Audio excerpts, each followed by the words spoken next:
What's going on, my guys? Monday night. Oh crap! Monday night in the workshop. How's everyone doing today? Hope you've had a good start to your week. Hope you've had a good start to your week. Hope you had a good weekend. It is what's called Blue Monday today. Blue Monday is just one of these fake day things. So Blue Monday is when the scientists believe that we as a population, especially, well, maybe I don't know if it's just in the West, are the most depressed because it's like so many weeks after Christmas, all of that hype has died down. It's dark, it's cold, it's like the sort of short days of the year, not much sunlight. So it's called Blue Monday because apparently it's the saddest day of the year. So we thought we'd spice things up a little bit by doing a little bit of Amplifier live for you guys. This is the second of the Rockford amplifiers that I had to look at. We looked at the first one the other night on stream. Was it last night or the night before? I can't actually remember. I think it was the night before last. We looked at that one on stream, the 1004, which had a couple of issues, really interesting issues actually. Had drive circuit fault, and it has a enable circuit fault, like a shutdown enable circuit fault with one of the channels. And we got to the end of the stream last time where we had fixed the bad channel by nicking the driver card from one of the good remaining channels, just to confirm that the original bad channel was now fully repaired with a new driver. And we have decided that the issue on the issue preventing the amplifier from being fully fixed now is on the drive card or the PWM generation card itself. And the schematics that I have for this amp, I don't usually use schematics, but in this case this is a bespoke unique circuit. It's not a generic circuit that you can sort of check other boards for that you may have seen before. You're only going to be experienced with these Rockford boards if you've repaired a lot of these Rockford boards. They are their own circuit design, and I don't really see a lot of these. So the driver card, the PWM driver card, has a circuit on there which is going to deal with channel enable. So when the amplifier turns on, there's going to be a circuit that decides whether it's okay to send the enable activate signal to the drive chip to begin oscillation of the output FETs. And on one of the driver cards, that signal is not being sent. It's just straight up shutdown mode the whole time. So we could spend hours tracing back manually through that circuit. It's very complicated. The activation signal line branches off like through tons and tons of different parts of the circuit, so it will take a long time to kind of go through that. I actually have a lead on the schematic for that driver card, which is going to massively speed up things. So where we could do a repair without the schematic, it would just take a lot longer and waste our time. So I thought today on the stream we would look at the other one which I've got here. Oh heck, that camera's still not working. Why is that camera still not working? One moment please, let's have a look. Got my HDMI cable coming down. What's it saying?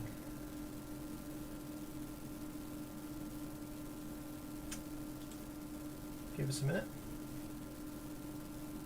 Oh nice, now I have frozen OBS.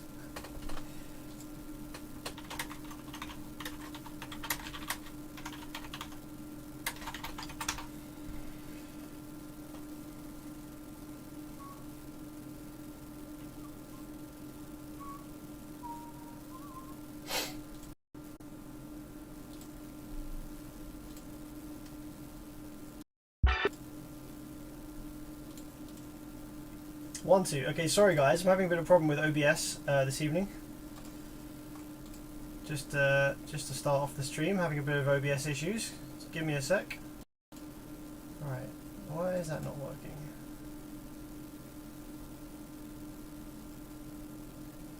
Holy shit, I'm having massive issues with OBS, eh? Guys, I'm going to restart the PC.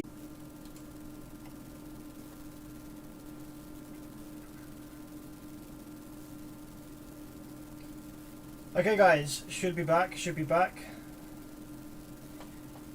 fuck's sake.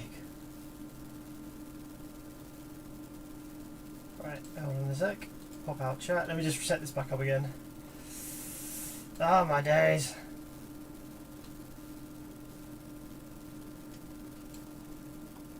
So yeah, Deton 8. OBS is generally pretty stable, but I think the Logitech drivers that I have for these old ass cameras are really not the best drivers in the world. I don't think they weren't ever designed for like Windows 10. They were like Windows XP era, and they keep trying to, well, sometimes when you start up, they keep trying to write memory to an unregistered page area or something like that, and it causes a blue screen every now and then. So I have this camera, I have this camera.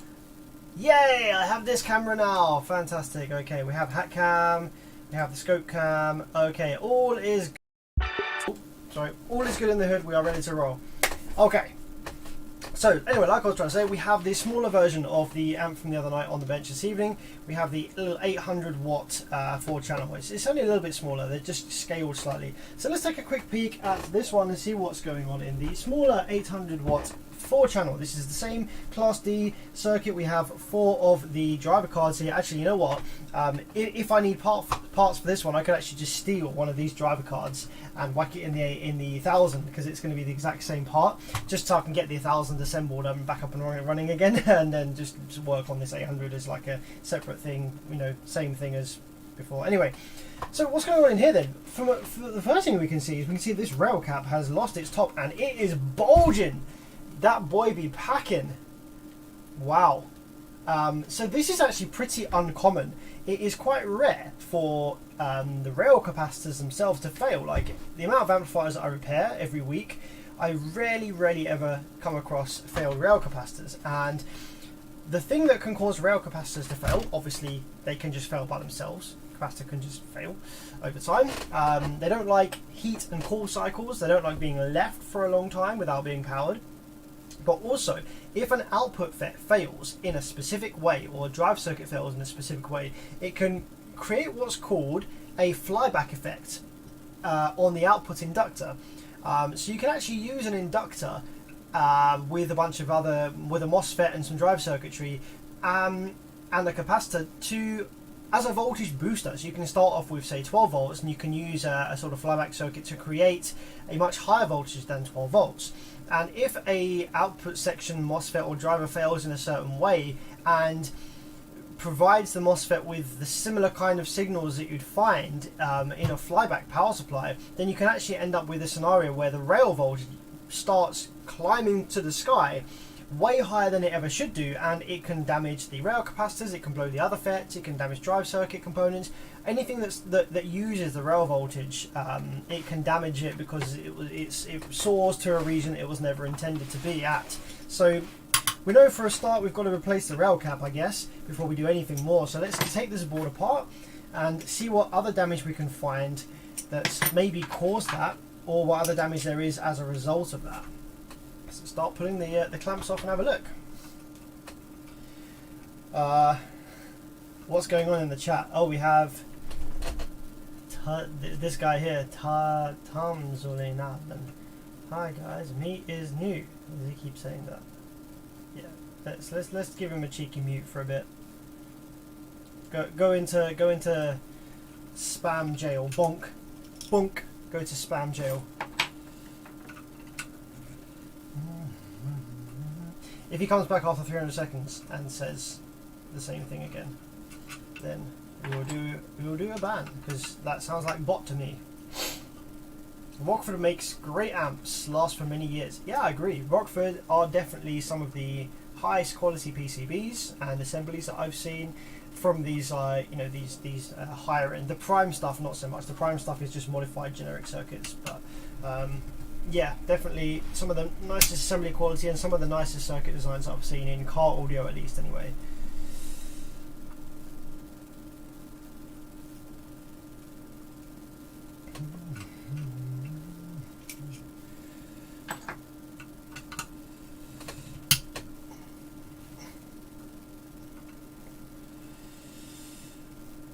Do an average guy need a Rockford amp or just a cheaper one? I'm an electronics engineer, not an audiophile. No one needs a Rockford amplifier.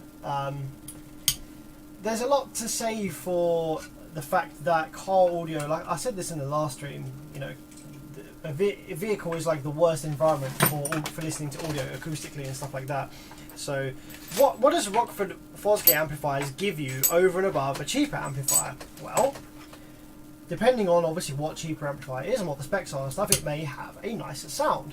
So whether you're able to hear the difference is between the Rockford amplifier and the cheaper amplifier, given the rest of your setup, your speakers, the quality of your speakers, their placement, and also other factors like road noise, engine noise and stuff like that, whether you're actually able to hear the difference or not, that will denote whether it's worth getting the Rockford or not. In most cases, the user, if you had it on a switch, if you had a cheaper amp and they had a Rockford on a switch, and you switch between the two, the user would struggle to tell the difference, or even if they were able to tell you reliably which one the Rockford was, the difference may not be worth the price jump from the cheaper one to the Rockford. It might be like a tiny bit better, and they're like, oh yeah, this sounds a tiny little bit different there, maybe a little bit warmer there.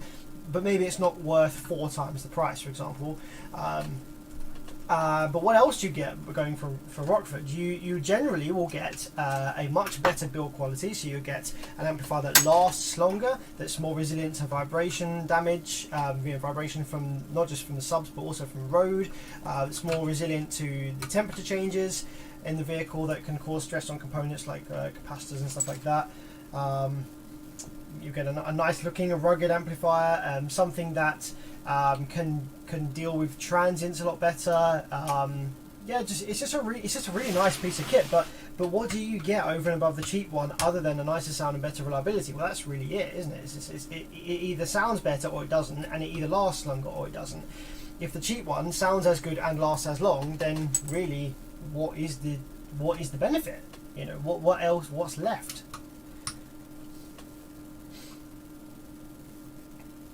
I have a Rockford Punch 500.2 that's been going on my Tacoma for 16 years. Yeah, see, that's proof in the pudding there. I can't think of many other, I can't think of any budget amplifiers that would really stand the test of time for 16 years. You tend to find that cheap amplifiers that are very low power, or that are based on really old tried and tested circuit designs, like really shitty class ABs that are really low biased, that the components are barely stressed, and they're so low power that really there's not really any risk of overpowering or damaging the components through power. They all tend to last forever just because they're so weak anyway, and they're such a basic circuit design that's not pushing any of the components. They will generally last unless you rattle them to bits, but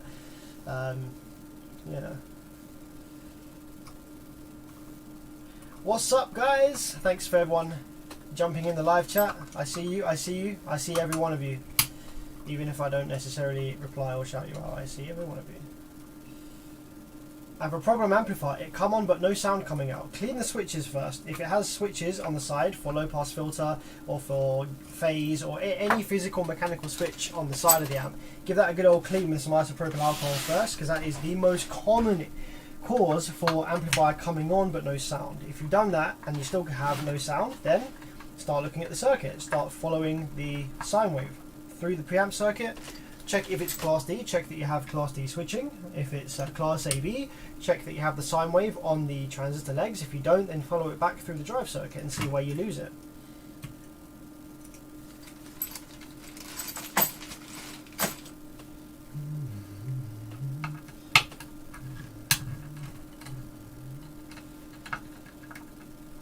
Love your videos. Do you recommend the Taramps Smart 5K or the Powerus 8000? So that's an interesting question, because they're both very good amplifiers, and they'll actually wired down to a 1 ohm load. They will both actually sound very similar and perform very similarly, even though the Powerus, the 8000, has more rated power. Because the Powerus doesn't account for impedance rise, so if you wire the Powerus to 1 ohm and you're rising to 2, you're going to get about 5,000 watts. If you have the Smart 5K and you're wired to 1 ohm, rising to 2, you're going to get about 5k. So it's very similar in terms of power, probably, between the two. Out of the circuit design, the Smart 5 is pretty good, but I really love everything that the Powerus have done with their engineering of the circuit. It's awesome. I would probably go with the Powerus 8K because you haven't got any of the smart circuitry in there, so it's not going to be doing weird stuff to your dynamics. It's not going to be like actively like limiting and like cutting the sine wave to try and keep it under the 5k mark in case you do ever end up, you know, clamping a bit more and rising a bit less. So I would probably go for the Power Rush out of those two, but I know that I think the Power Rush will probably be a lot more expensive maybe than the Smart 5K. That's the beauty of the Smart 5, is that it will sound like an 8K with when you've got your rise, but it's the cost of a 5K. Yeah, I don't know really. It depends how much different in price they are. Right, is that all the screws out of here? Have I missed any? I think I've missed, looks like there might be one.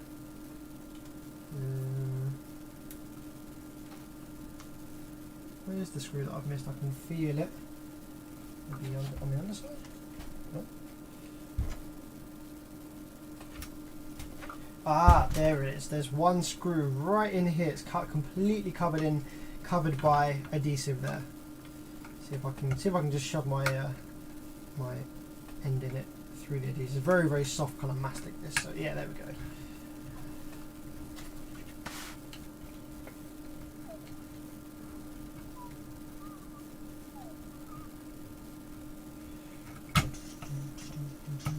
Go, that's that screw out, so that side should come out now, and yep, this is now all out of the board. The only thing that's keeping it in the case is this little bit of adhesive there is actually stuck to the heatsink.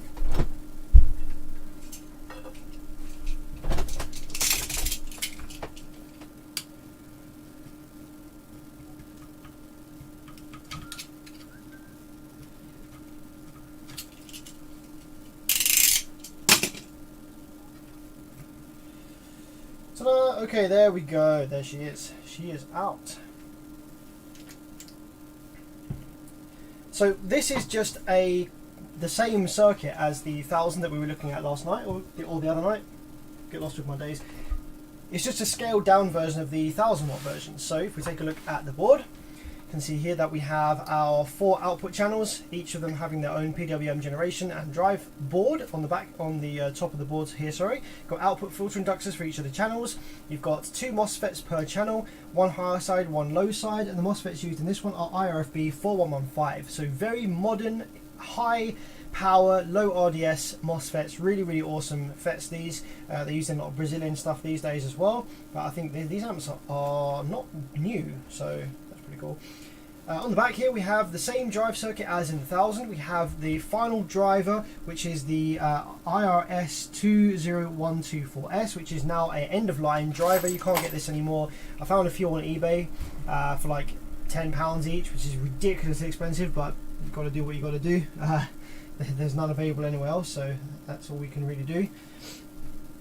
So the only damage that we can see, so you can't see electrical faults with your eyes. You know, people just by just from sort of habit really will take the case, take the back off an amplifier, look at the circuit and say, well, I can't see anything wrong. It's not that often really that you get visual signs of failure. Just in this case, we do have this rail capacitor that is completely bulged out and has failed. And what's caused that, we will have to find out with our multimeter. Because it may be that an output FET has failed and caused a flyback effect, causing the rail voltage to shoot through the sky, killing the capacitor, or it could just be a bad cap, just a really rare 1 in a million occurrence there of a bad cap. So let's have a look and let's test all the output FETs first. We're looking for shorts or super low resistances across the legs of the output MOSFETs, which are these 8 along the side, along the back here. So check between 1 and 3. Okay, nothing there. Hang on a minute.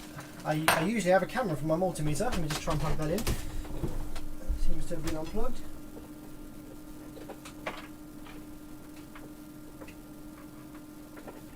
Because it's cool for you to see the values on the multimeter screen as I'm doing this, so you know what to look out for when you're doing your own repairs.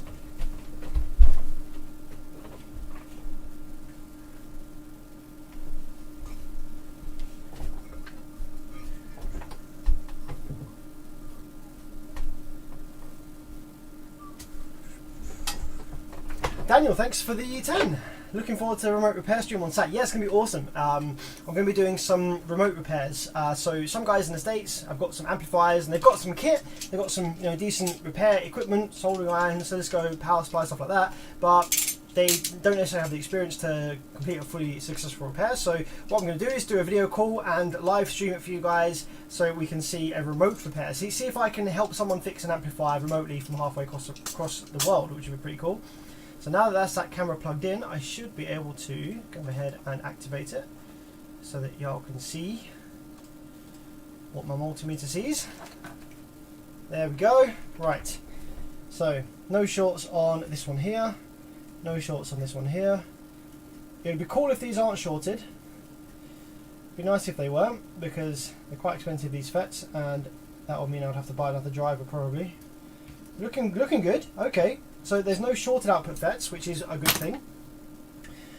So what we're going to do is straight away remove that blown capacitor, because we don't want to be powering the board up with that capacitor in place. So let's go ahead and, before we do anything else, get that out of here.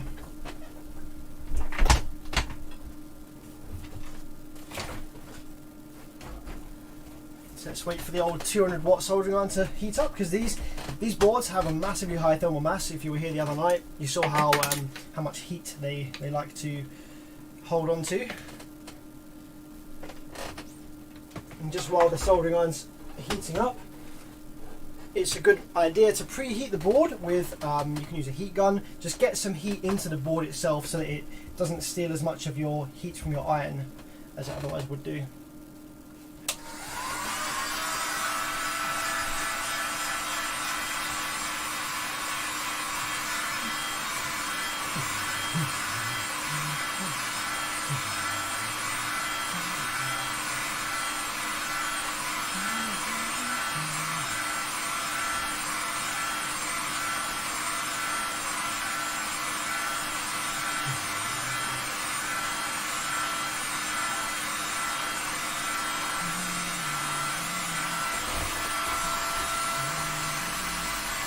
Hey man, when's going to be another audio pipe Terrence rip-off episode? When I finished it, my dude. As soon as I finished it, it'll be out.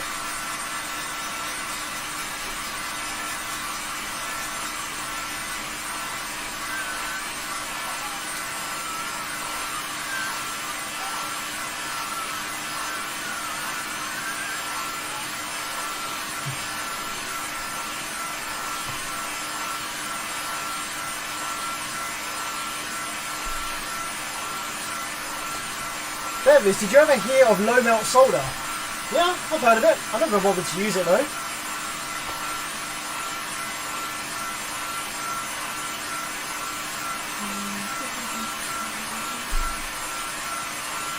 What would cause my 8-gauge wires inside my amp to sweat?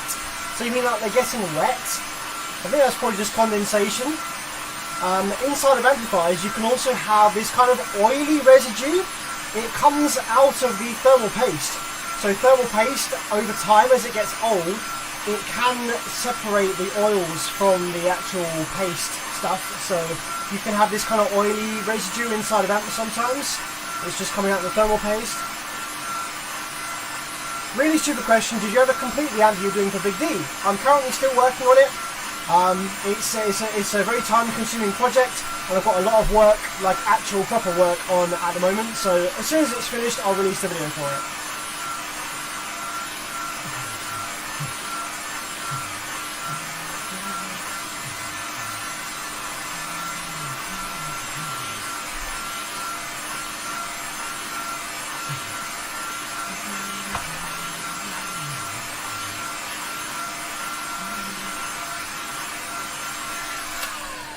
Okay, let's see if that is enough heat into the board, and let's see if my big ass soldering iron is heated up enough to get that cap out of the board. I'm probably going to remove both of them, so if I'm going to replace one, it's probably good practice to replace both, and we can check the health of the other one anyway in the transistor tester. We shouldn't need to, this board, this amplifier has pull down resistors on the main rails, so we don't need to discharge the caps, they're already discharged.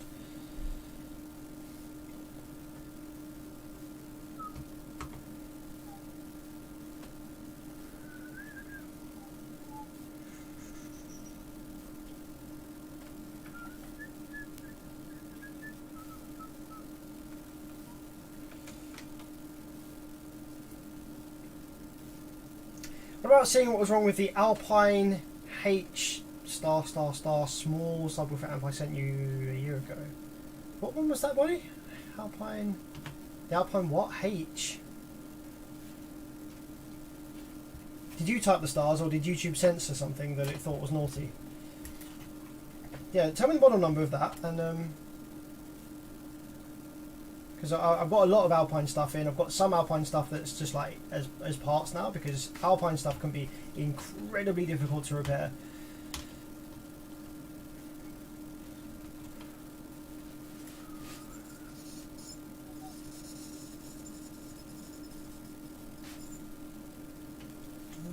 Let's have a look. It's going to make our life a bit easier if we cut the adhesive. So there's a lot of adhesive holding these caps in place, and I'm not going to be strong enough to you know, pull the adhesive off with my hands while we desolder it. So I'm just going to go and have to cut the adhesive down here to get the caps free from what they're glued to. There's a lot of adhesive on here.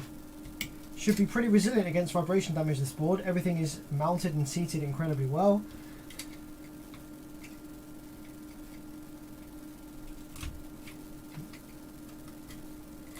We don't necessarily have to completely cut through the whole thing. We just need to break through enough of it so that we can pull the caps out with our hands. Wow, it's like it's glued to this driver board as well. I'm going to have to be careful with the knife going down there. I'm going to go down this way, I think. I've got a smaller one somewhere. So I've got a smaller knife that I can go down with.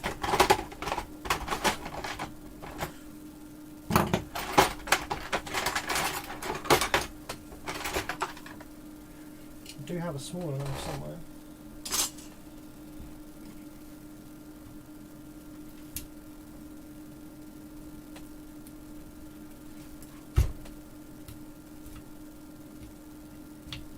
There we go. Let's just break it away from the edge of the cap, and then I should be able to pull the cap out with my hand.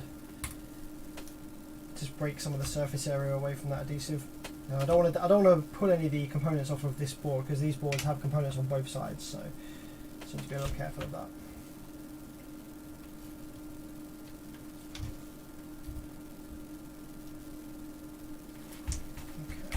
Okay. Let's see whether we get any movement on that now.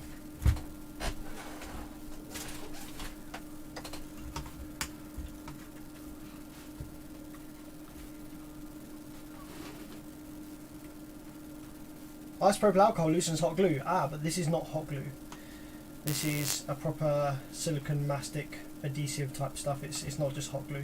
They don't use hot glue in amplifiers. That'd be the worst idea. Hot glue melts at like ridiculously low temperatures. It would melt under normal operation.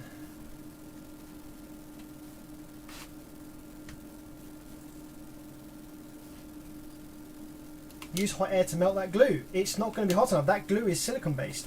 As you know, you can use silicon for handling extremely hot materials, metals coming out of the oven. For example, you can use silicon for oven gloves. You can use silicon for protectors for your kitchen sideboard. Silicon just doesn't melt or burn like that. This is a silicon based adhesive, so the solution isn't to melt it or burn it. The solution is to just break away the connection to the capacitors from it. My hot air gun is not going to do anything to that. It's just going to risk burning the driver board next to it. We just need to break it away.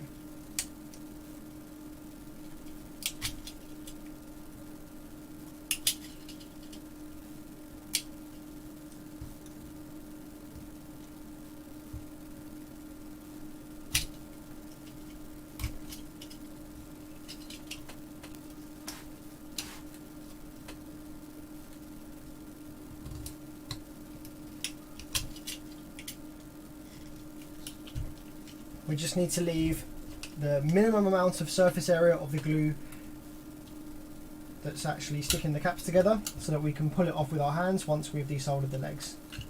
So I'm just going all the way down to the bottom of the board with the knife.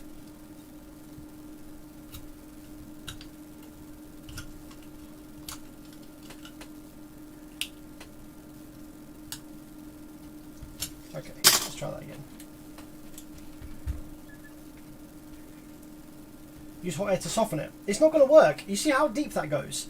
You see how deep this goes, right? If I blast hot air on this, all it's going to do is the hot air is just going to get reflected off and burn this board. It's going to melt the top of the capacitor. It's not going to do anything. Hot air is not the solution for that. Ask me how I know, because it's something that I have probably tried years ago with a similar situation, and the outcome has been as I described.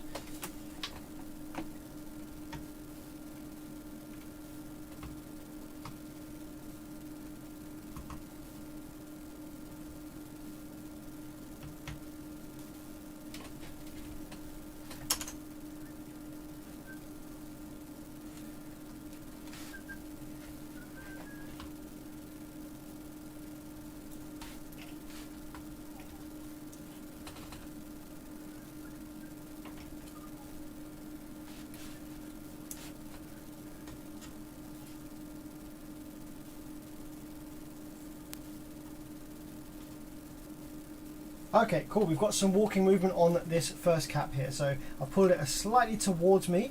So now I want to go ahead and grab the board from the other side. I'm going to get my fingers absolutely covered in thermal paste, but so be it. So I'm going to grab the board from the other side and push on the cap the other way while we melt the other leg. And we should, there we go, got a little bit of movement in it.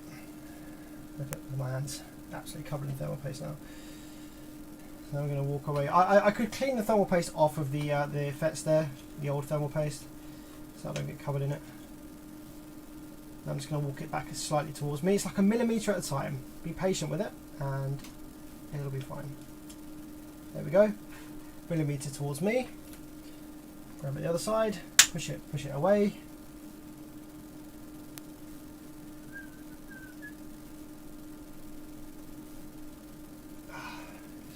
This man, it's like there's still a lot of adhesive that's attaching it, I think.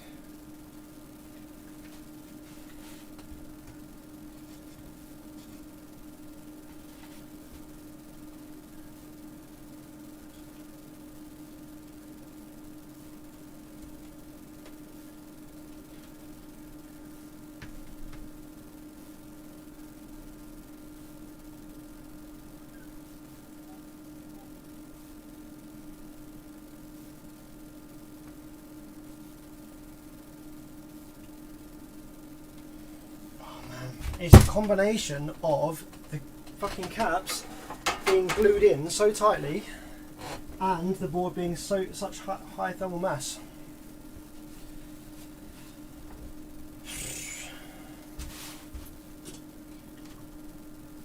So this cap's obviously dead. I wonder if I can just like snap it off. And I'm gonna clean off all the thermal paste off of the FETs here because I'm getting a bit pissed off with getting my hands absolutely covered in it.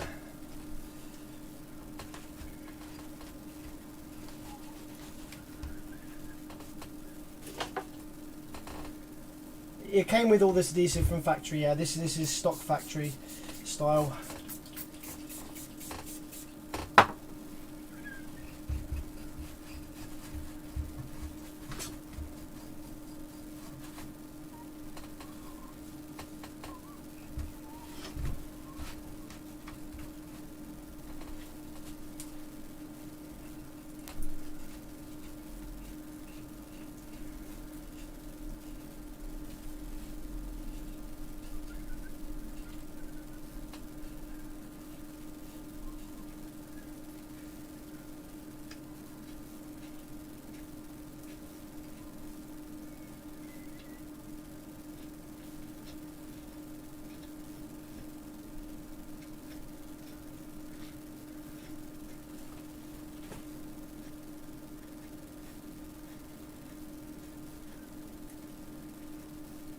Six Speed says SFB 200.4 went into protect and it stayed like that. What can I do? Just throw it away in the trash? Well, that's not a very good mentality to have, my friend. Everything is repairable.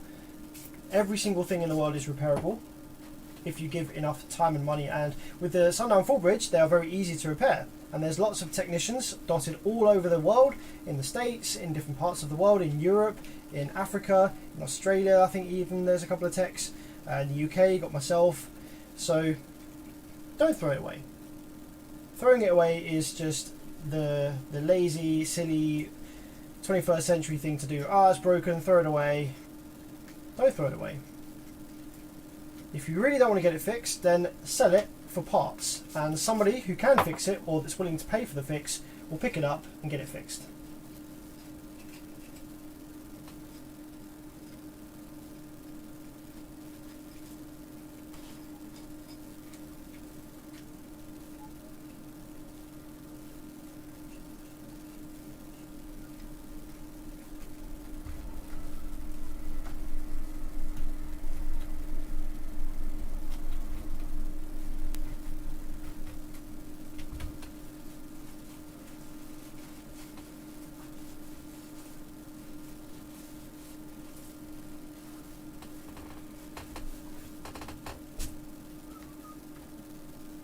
Okay, so I'm not going to get any thermal paste on my hands anymore.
Right, let's have a look at some of the suggestions then from the live chat. Jeff Maynard says, cut the cover of cap and pull cap without cover.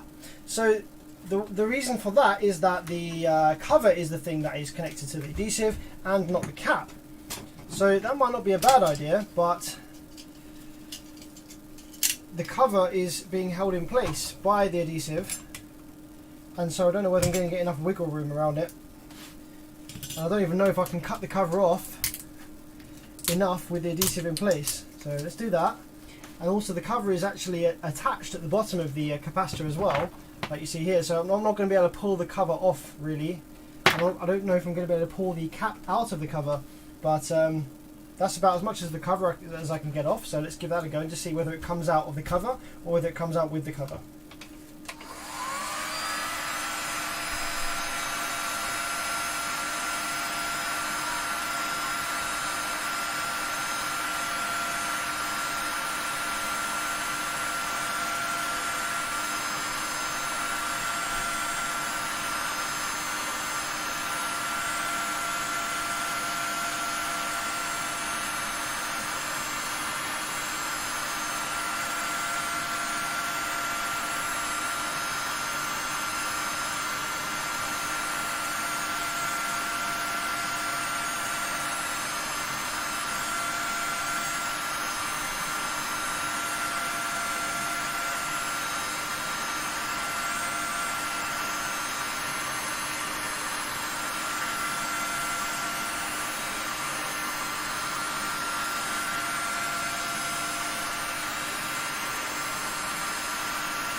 Okay, come on.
Anonymous Donna. Great. Never answer my questions ever on 20 live streams. I'm done. Unsub for me. Well, where's your question? The last thing you said, like Jeff, LMAO. LMAO. Somebody want to. Where's your question? By all means, feel free to unsubscribe.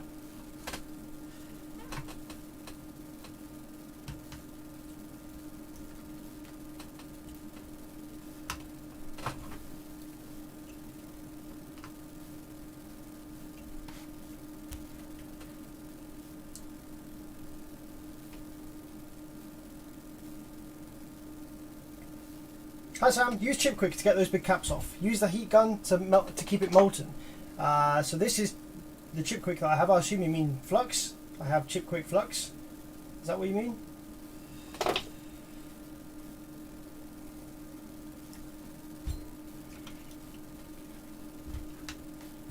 I'm not sure how the flux will help. This is not really working, man. Oh, fucking hell.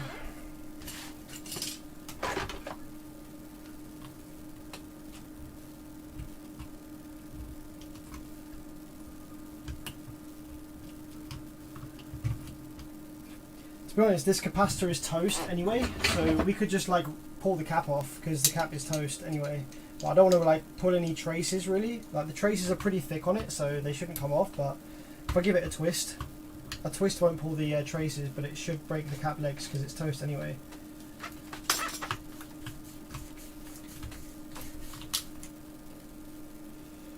Okay, yeah, that is one hecking bulged as cap. It's bulged out the bottom and bulged out the top as well.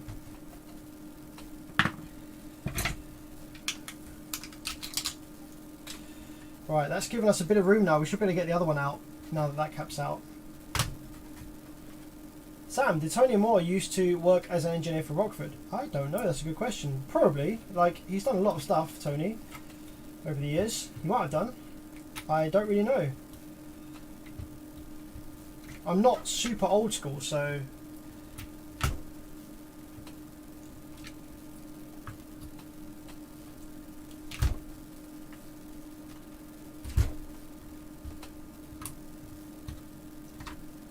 Big D might know that one.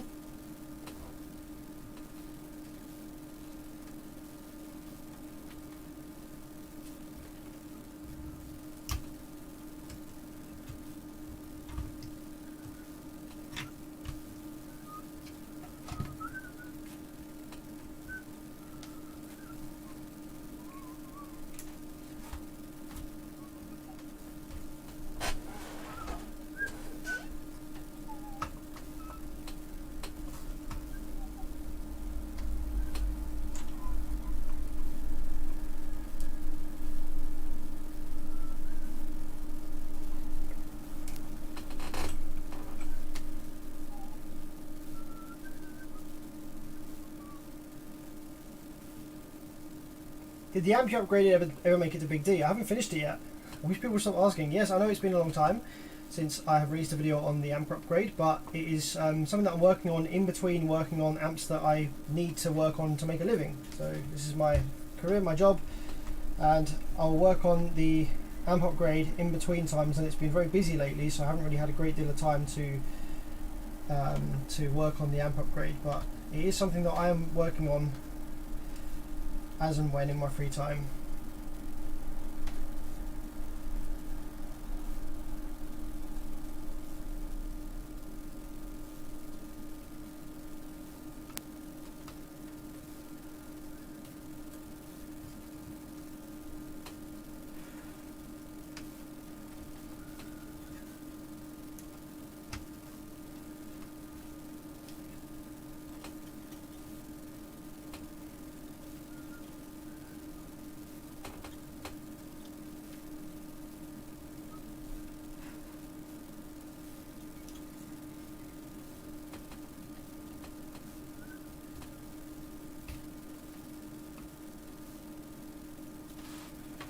Okay, there we go. Both the caps are now out. Excellent stuff.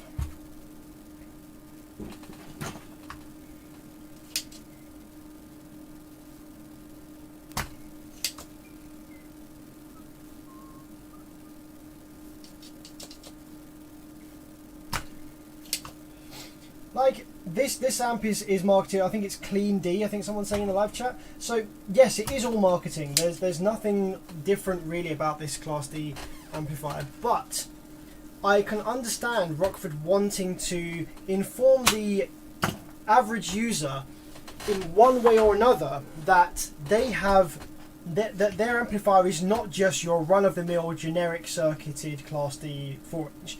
They have actually put a lot of time and effort into the design of this circuit, and even if at the end of the day it's just Class D, but it's their circuit and it's their amplifier, and it will sound better and it will last well, and it's a much better amplifier than another cheaper perhaps full range Class D. So I can see it from both sides. Yes, it's marketing, is nothing different about its operation as such, but I can understand Rockford wanting to inform the user that doesn't understand about amplifier topology that their amplifier is different and better in one way or another, and the easiest way to do that is to say that it's not the same, say that it's something different.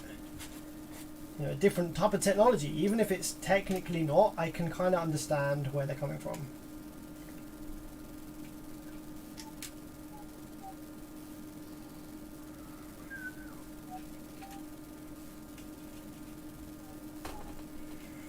Okay, so what are these caps then? These are 63 volts, 8200 microfarads. I don't think I have, that's quite specific. There's pretty beefy caps and a low voltage. I don't think I happen to have anything like that, but I do have something that we can just put in their place for testing purposes to see what's up with the rest of the amplifier. So let's have a quick look. What do I have up here? I have some 100 volts, 33 microfarad.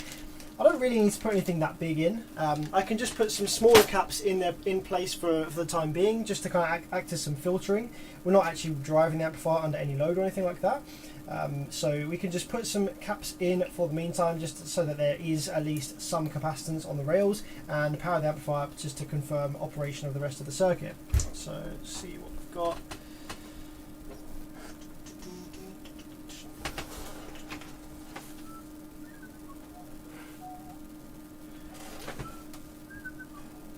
I've got loads of these 680 microfarad that I take out of some of the Korean amplifiers. So let's drop a couple of these in just so that there is some capacitance on the rails, so I can order some of the correct capacitors for this Rockford, so I can still work on it in the meantime.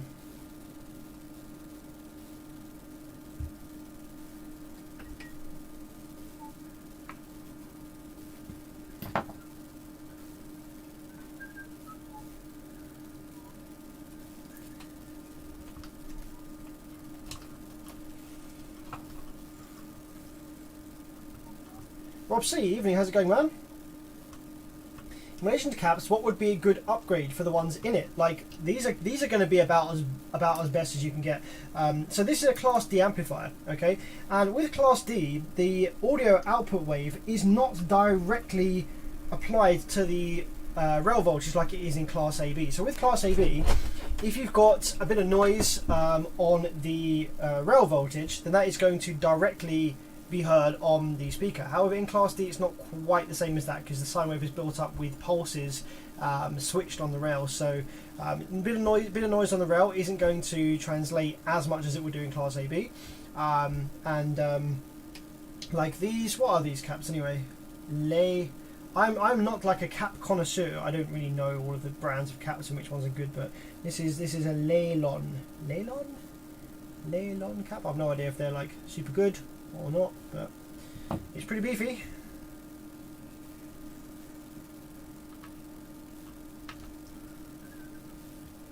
So I'm just putting in these smaller caps just for testing in the meantime, so that we can get the amplifier powered up with some capacitance and some filtering on the rails, because I'll need to order some of the correct value caps for this amplifier, but just whack these in for the meantime so we can test out the rest of the circuit.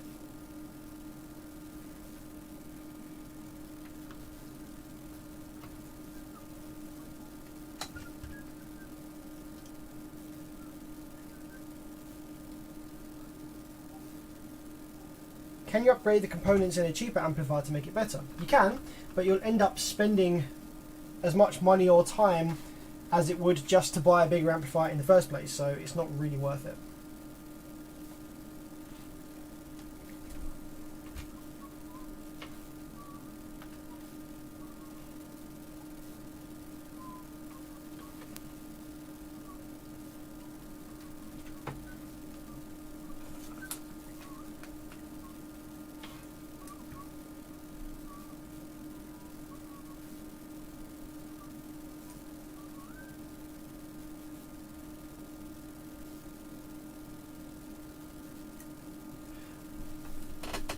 Kenneth says, I want to learn how to turn a 1000 watt amp into a 3000 watt amp. Well, it's very easy actually to do that. All you do is you take your 1000 watt amplifier, you take some pictures of it, post it up for sale on Facebook Marketplace or eBay. When it sells, you use that money to buy yourself a 3000 watt amplifier. Very, very easy. Anyone can do it.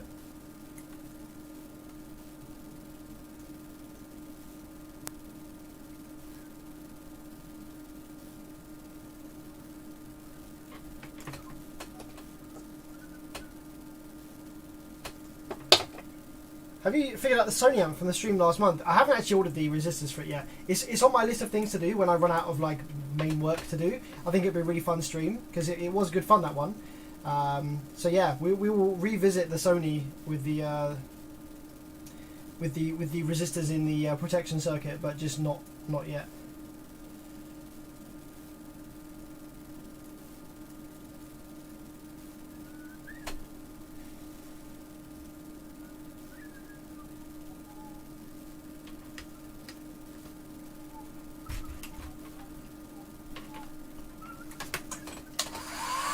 Have you repaired the Rockford from the first stream? I did already mention that. The Rockford from the first stream is awaiting drive chip, drive IC, and it's also awaiting a schematic sheet for the PWM card, so I can just replace the correct component on the driver card that's preventing the activation of one of the channels.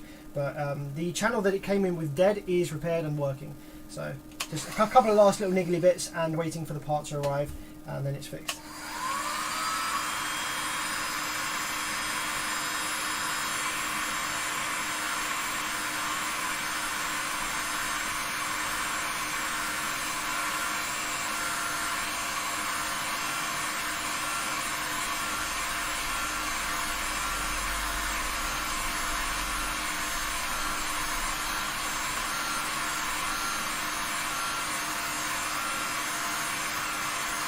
Can someone explain to me why a Teramp's 5K costs low money, but a Korean costs expensive? Markup, and also size. So those old ancient half-bridge amps are more expensive to produce because there's more components, because they use a really old design in their half-bridge. The heat sinks are bigger. Bigger heat sinks cost more money to produce. The heat sink is actually quite expensive to produce. And because they're bigger, they cost more to ship, and you can ship less of them on a pallet. And also, with the likes of DC Audio, you have the factory that's making them, they get paid. Then you have DC Audio, who buys them from the factory, adds more markup. Then you have distributors, adds more markup. Then you have dealers, adds more markup. And then finally you get to the customer, after being marked up 4 times or so over the original cost price of the amplifier. However, with Brazilian amplifiers, generally you'll have each country's distributor buying them directly from the factory in Brazil. So Teramps actually make their own amplifiers in-house, whereas DC Audio don't make their amplifiers in-house. They have to buy them from the factory in Korea. So the distributor from each country gets to buy the Teramps amplifiers at a really, really cheap price, you know, at an actual factory price, because that's where they're made. And the distributor of each of Teramps for each country generally is the dealer. They're generally selling to the customer, so you only have one level of markup between the factory and the customer with Teramps, whereas with DC Audio you have like 4. And that also goes hand in hand with the amps being smaller, less components on the board, less heat sinks, less shipping costs because they're smaller, etc., etc. It makes a huge difference. It doesn't mean that the amplifiers are less quality, lower in quality. If anything, they're actually much better.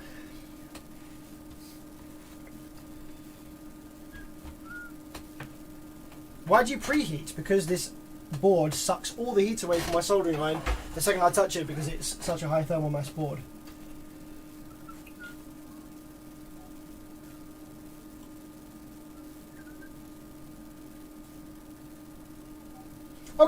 So we've got some capacitance now on the main rails with some little small temporary caps in place. Let's have a look. So first thing I want to do is just make sure that there's not a short across the rails. So let's go ahead and test on the capacitor legs here. 349, 383. Nope, so that's looking good. We already tested the output MOSFETs. We don't have any shorts on the output FETs. Let's confirm that's still the case. We haven't actually done anything with the amps, so it should still be the case. So none of the output FETs are shorted. Is the power supply shorted? We can check that very quickly by putting our multimeter probes on power and ground. I think it's these two here. And we can see there the power supply capacitors are charging up.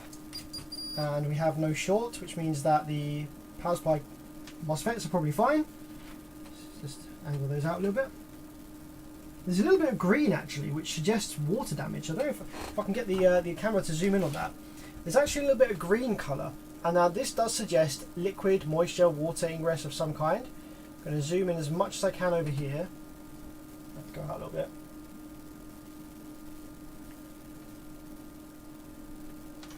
So if we take a look over here, you can see there's actually little bits of green. Now that could just be like Loctite, or the adhesive that they use on the screws tends to be that colour. So it could just be a drip from that, but it could also be a little bit of moisture kind of getting in there. It looks a bit too green to be moisture actually. I'm going to say it's either like some kind of marker pen or some kind of like thread adhesive like Loctite or something. Okay, cool, so no shorted FETs on the power supply or the output stage. So it's time to apply some power to the board now and see what it actually does. Now that we've replaced the capacitor that was clearly bulged and no good. Let's just get our power wires and have a look. We have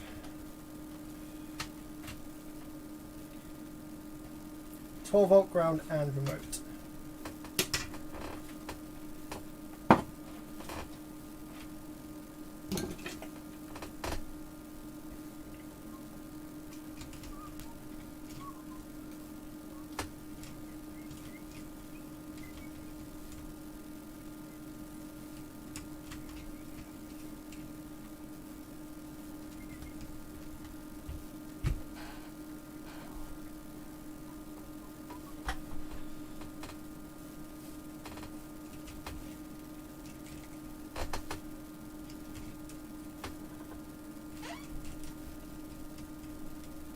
Is there such a thing as upgrading potentiometers? Like, yeah, you can get better quality potentiometers and you can get lower quality potentiometers. The higher quality ones generally feel heavier to turn, and the cheap ones tend to like get scratchy really quickly. Okay, sorry mate, but you're gone. Sorry buddy. Too spammy. And the cheap ones tend to go scratchy really easily, or they will their values will sort of shift over time. Decent potentiometers will feel heavier. They will have better seals, so to prevent ingress from outside getting into the wipers and contacts inside the potentiometer. They will stay at a fixed value for you know, they'll stay at their value that you turn them to without sort of wandering through temperature changes or through vibration or anything like that. So you can definitely, you know, upgrade potentiometers. It won't change the performance of your amp as such, unless you're experiencing issues with, you know, the potentiometer walking around or scratching or distorting.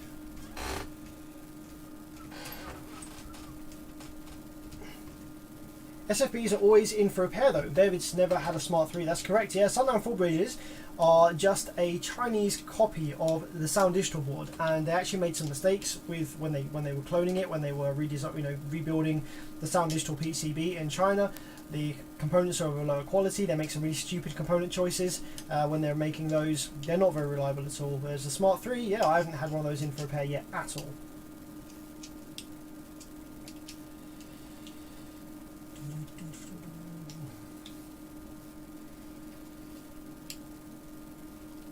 I agree, yeah, constant power amps definitely the way.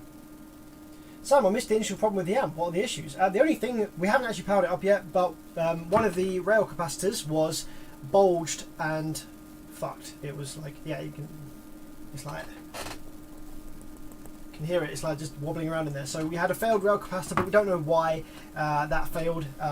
We don't know if there's any other damage. There's no shorted FETs or anything, so we're just about to power it up and see if there's any other issues with it. Okay, so let's put our probe on the power supply FET first to see some power supply switching. Let's make sure that, oh yeah, that comes in straight away. Big square wave straight away. Now we're going to go to the output FETs. We've got high side and low side. So high side are on the left, as you can see there, with high voltage with the positive rail. Low side are on the right. We're looking for no DC on any of these low sides, which is good. We don't have any DC on any of the low sides. So now let's go ahead and power it up fully. Leave our oscilloscope probe on one of the low sides and wait for the Class D switching to come on. Ta-da! Oh, okay. No, this could be an absolute headache to repair. Okay, so we do have Class D switching, but something funky happened there. I'm going to do that again and see what happened. Let's give you the scope screen.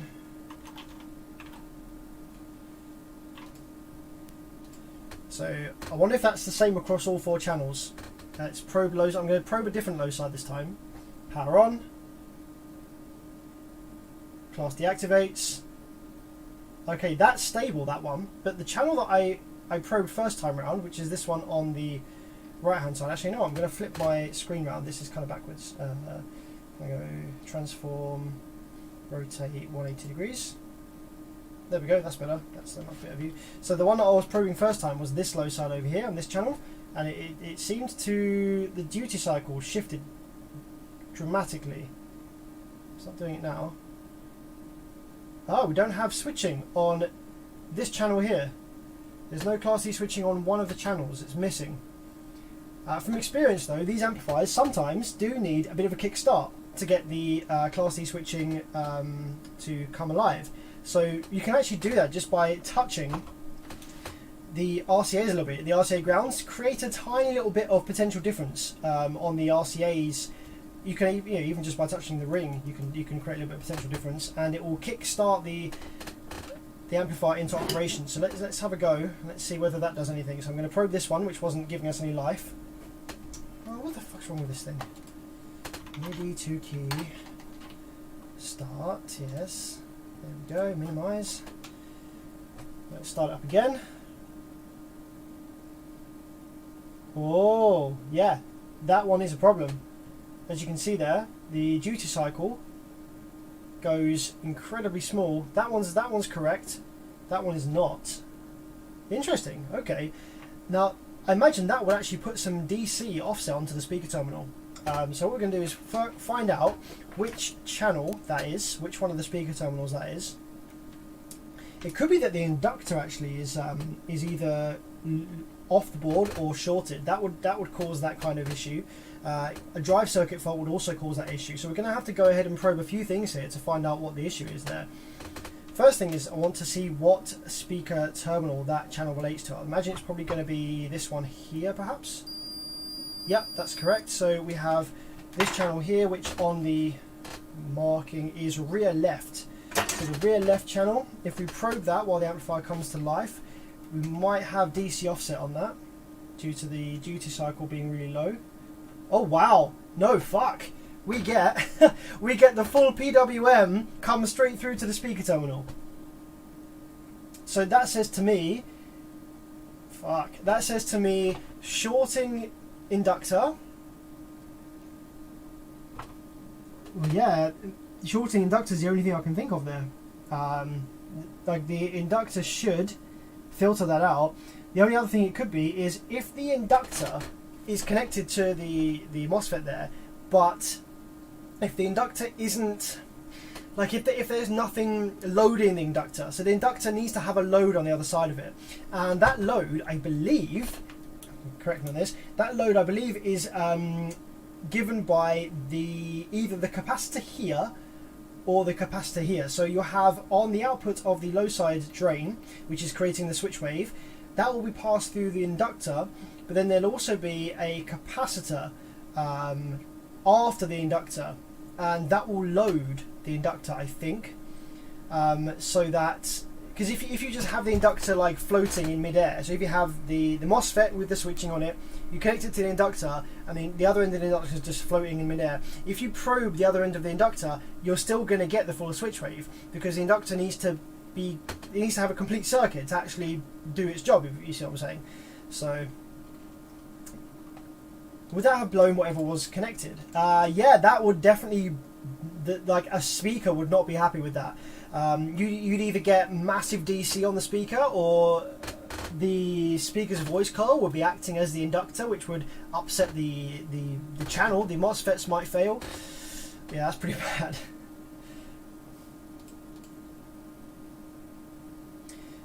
Yes, to dyno amplifiers you do need very powerful dummy loads, but there is a trick you can do. If you're just putting the power into the load for a very short amount of time, less than 5 seconds, okay? If you've got a subwoofer that is powerful but dead, maybe the tinsel leads are ripped, or the spider is ripped, or the surround is bad, or something like that, and it needs a recomb. Something with a 3-inch or 4-inch voice coil that's powerful. If you take the voice coil, okay, and you submerge the voice coil in water, just the voice coil bit, not the tinsel lead or anything like that. So you pull it apart, take the voice coil out, big 4-inch voice coil for example, and you get a bucket of water and you submerge just the coil in the water, and then the amount of thermal energy that voice coil can accept before failing will go absolutely through the roof. You could, like, say a 2000 watt RMS voice coil, you could probably clamp 10k through that voice coil, or maybe even more, for a few seconds, because the water has such a high thermal mass that it will eat away any heat that coil generates. The same way that a kettle works. A kettle is just a fucking big resistor that's connected to the mains plug, and it has water on top of it, and the water takes away all the heat from the resistor, so it doesn't get overheat or burn up, because it's heating the water, and as soon as the water reaches boiling, the kettle flicks off with the thermostat, and then there's your tea. So you can do the same thing with a voice coil or any resistor, any coil. If you submerge it in water, then the thermal, the actual power handling of that resistor for at least a short period of time will be massively increased. Inductor and capacitor create a low pass filter. There we go. So yes, it is a capacitor and inductor, and so we either have, there's two issues here that's causing this. We either have a shorted inductor on this channel, or we have the capacitor is no longer a capacitor, it's just nothing. So just make sure there's no rail voltage left in this board. So what we need to do is, first of all, we can take our transistor tester. We can take our tester and we can read the inductance of this inductor here to see what's going on. So it looks like we have the inductor for this. It's this channel here. I'm going to bend these down just so we know which channel is the bad one. This second one here. So that is connected through to this inductor, I believe.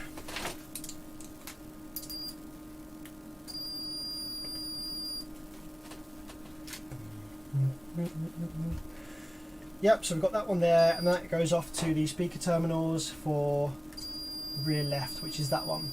So it's this inductor here that we want to read. So if we take our component tester, this can actually read inductances. It can read inductors, and we're going to find out whether there is a huge difference in the reading of this inductor versus the others, and that will tell us where to go next with our diagnosis.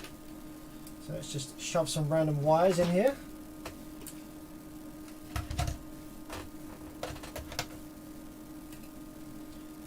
In number 1 and number 3.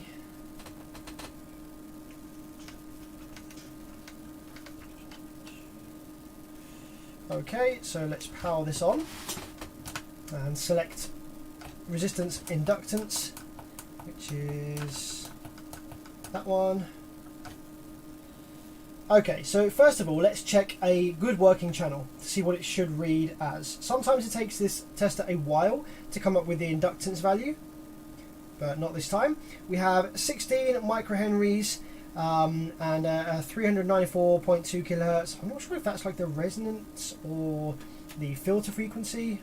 I can't exactly remember. But the most important thing we're looking for is the Henry reading here, the inductance rating, which is about 16 microhenries. I'll just go to another good channel just to check another good one to make sure that that's the same across the board for the channels that are currently working fine. 16.5, yep, that's within tolerance. 16.3, so that's correct. So now let's read our bad channel. What's it going to be, guys? Is it going to be a dead short or low inductance, high inductance? What's it going to be? Let's find out.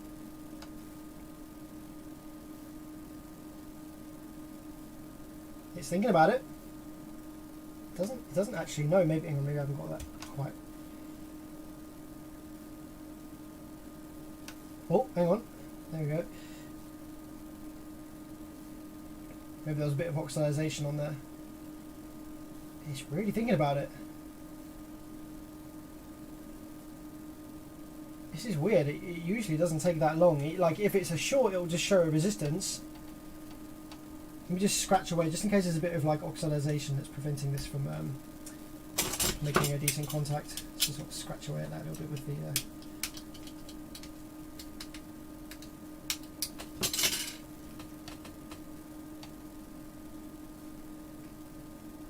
Okay, well there's our answer, 5.76 microhenries.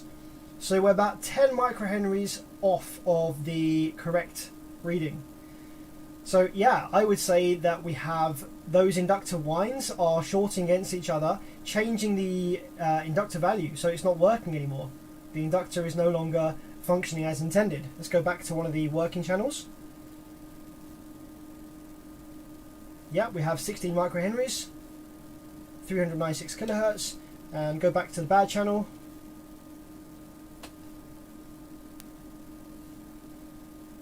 5.8. So yeah, it's the inductor. Alright, let's go ahead and remove the inductor and see if we can see where it's shorting. Maybe isolate the shorted wines. Got a bunch more adhesive on here. My best friend. Like that's a kind of double-edged sword, isn't it? Like you build an amplifier with great resistance against vibration damage, but then when it comes to servicing it, it becomes more of a pain in the ass. Let's try and cut away there, make a slice.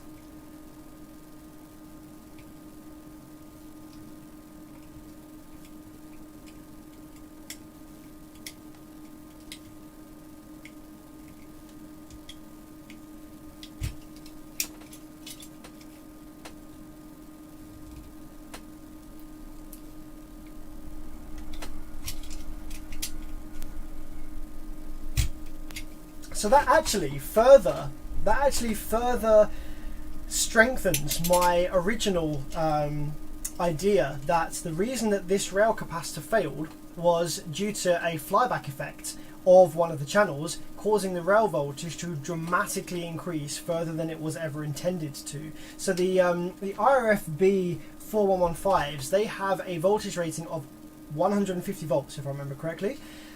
These capacitors are 63 volt rated. So let's say one of the rails was shot through the sky. I can't actually remember which rail it was. I think it was that way around. I'll have to check whether it was negative rail or positive rail. But if one of those rails was greatly increased over what it was intended, it will have surpassed the rating of the capacitor, but it won't have necessarily surpassed the overall potential difference across the MOSFETs, the rating of the MOSFETs. So that's why we have one failed rail capacitor, but all the FETs seem fine, the other rail capacitor's fine. It was just one of the rails that went crazy and killed that capacitor as a result. And having an inductor that's changed value and having those, so the pulses were making their way through the inductor to the speaker terminal, and having a load on the speaker terminal could have further changed how that channel was operating with the self oscillation and stuff like that.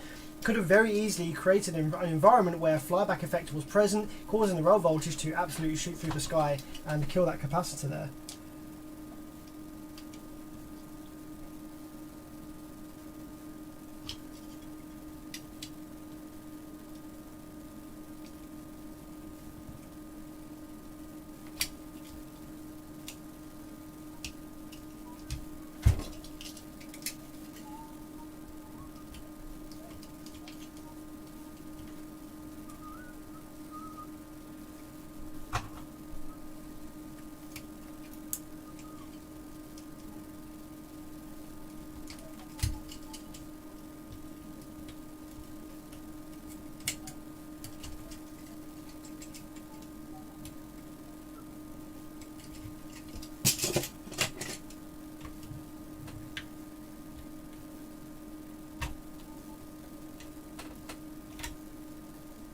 Okay, the inductors are a little bit more kind of pliable than the capacitors was, so I think I can probably remove that, even though there might be a bit of adhesive still attached there.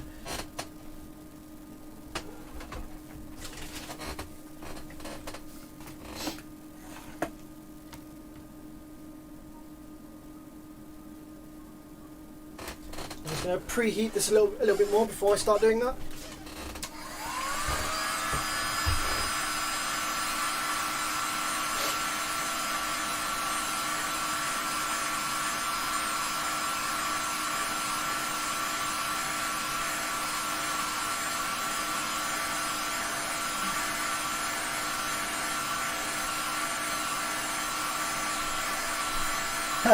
I'm finding a broken sub and powerful amp to make my next cup of tea.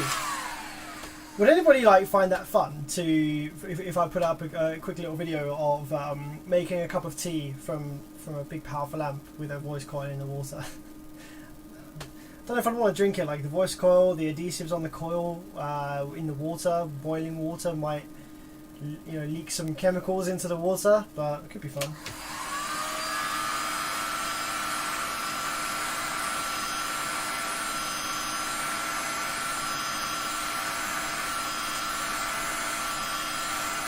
Hi Sam, I cannot find 75N05 anywhere in the UK, and I wonder if there's a replacement for my Rockford Power T800. Yeah, definitely.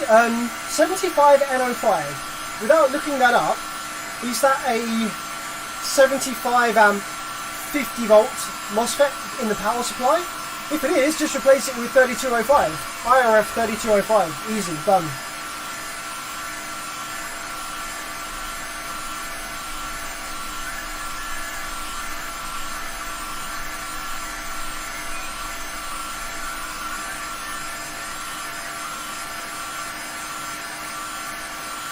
So a blown shorted speaker may have caused this. No, a blown speaker wouldn't have caused this. This is vibration damage on the inductor.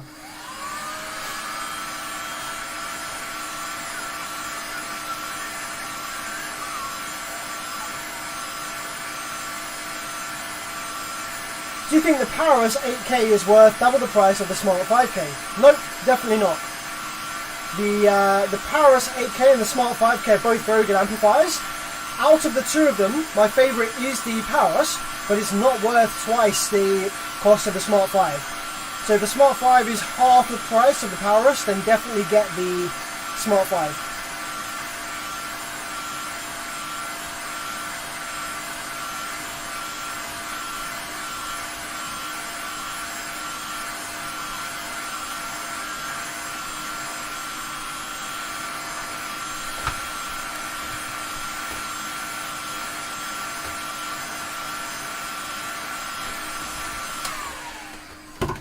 Okay, let's see if that's enough to remove the inductor.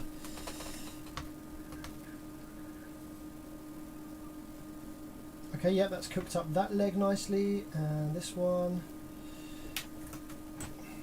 Let's go for seeing if I can actually remove the solder. I wouldn't usually try and remove the solder in this case because the thermal mass is so high, but oh yeah, I can, because I preheated the board, so that comes out instantly. Nice. That one doesn't quite, probably got some top board thickness there to deal with. Okay, we should be able to get that out now. Oh, everything is so hot after preheating. Ooh, mamma mia, that's a spicy meatball. Okay, there we go. Is that one? And are you out this side as well, my friend, or are you still slightly soldered to the top? Okay, I believe that is now out of the holes and it's just being held in by adhesive, so we can go ahead and pull that out.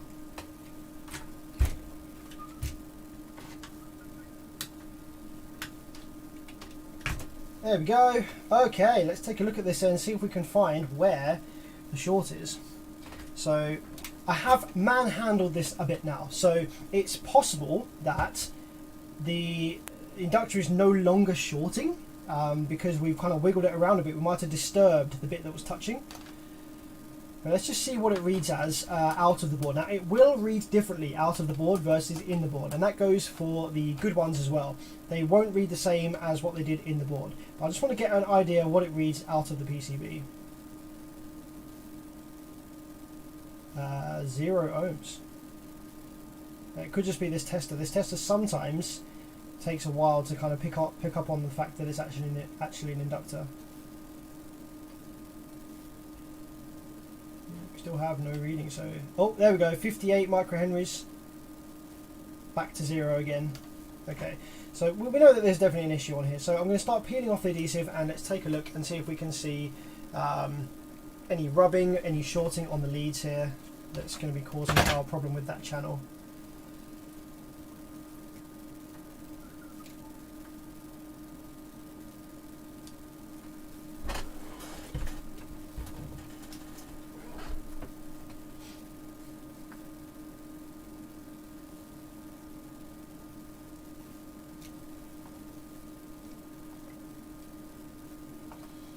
Another thing that it could be doing is it could be shorting to the core. So the wines here, they're actually very well spaced out, so I wouldn't necessarily expect to have any shorting between wines unless,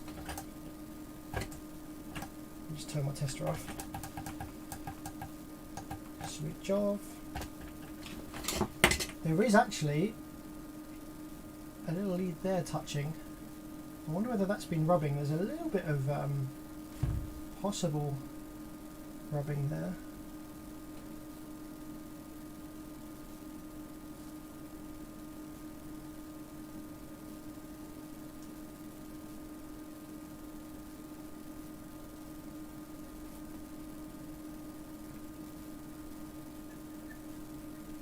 I'm going to see if I can get a flathead screwdriver over my over a towel. Actually, I'll get some.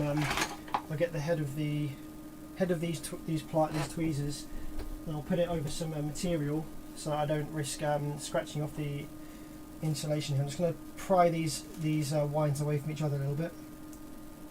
There we go. So yeah, it looks like those two perhaps have actually been rubbing against each other, and that's actually just the last wind. So if that was there, that would knock off maybe like one turn, 1.5 turns. And I wouldn't really expect that to give us the difference in inductance reading that we were observing on the board.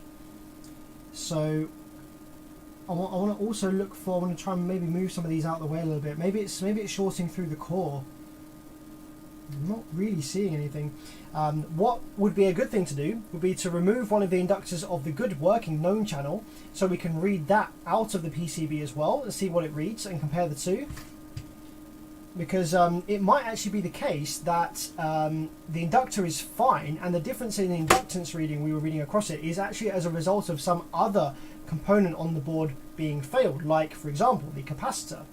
If the capacitor was acting weird, it could actually trick my tester into giving us a false reading on the inductance. So there's still plenty of things at play here that it could be other than the inductor. The inductor was definitely the first thing to take out based on the information we were given.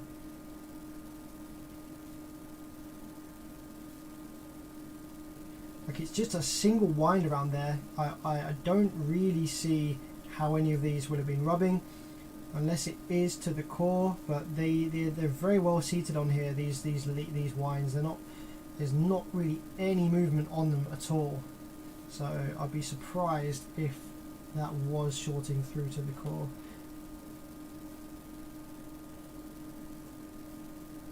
Okay, now we've messed around with it a little bit. Let's just read the inductance again, see what we get on the screen.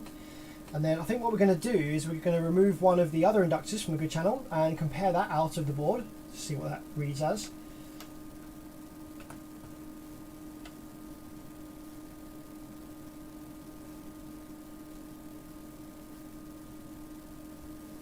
So it doesn't really like reading this, and that's either because this is still bad or just the inductance is kind of so low. This is such a tiny little wind, this, isn't it?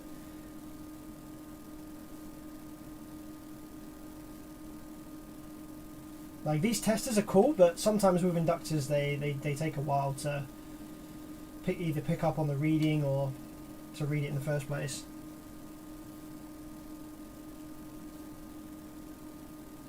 We are getting a microhenry reading though, 0.01.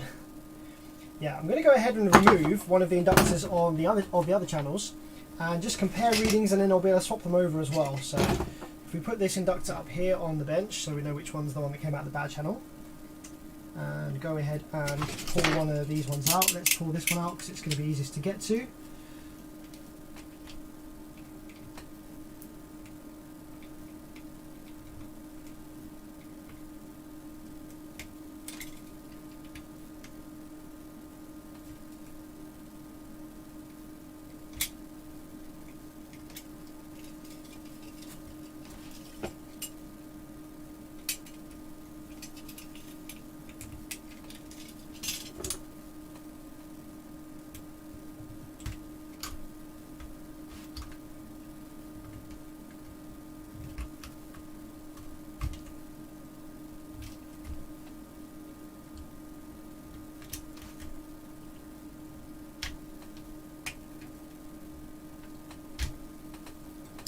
Okay, soldering iron time.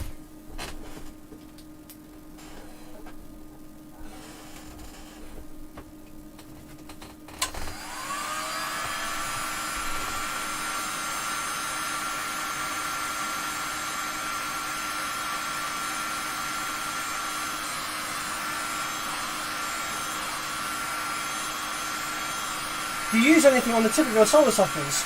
I do use a silicone tip, yep. I have a silicone tip on the end of mine, makes a massive difference.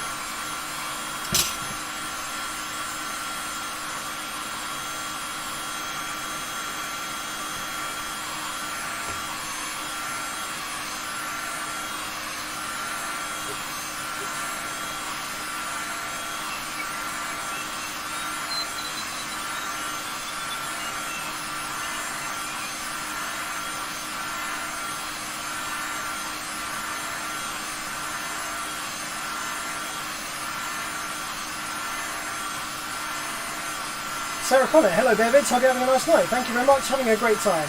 Having a good time. Thank you for asking.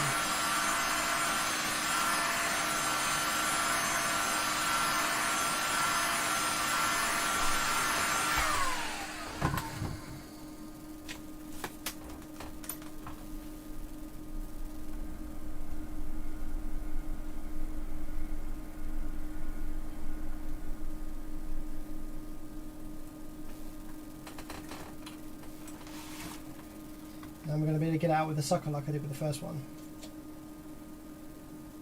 Get it nice and cooked up. 5, 4, 3, 2, 1. Haven't melted the solder on the top of the board yet. It's so thick.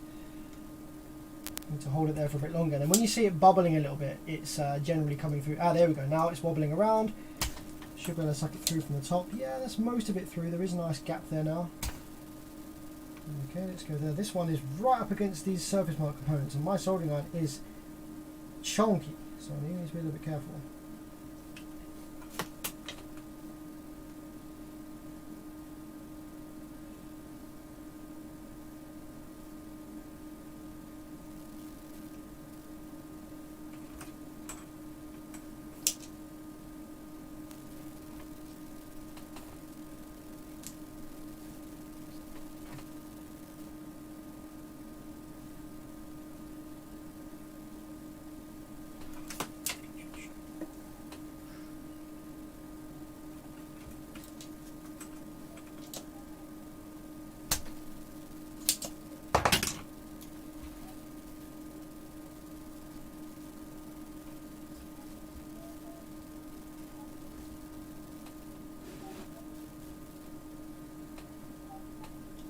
Okay, that's one leg out.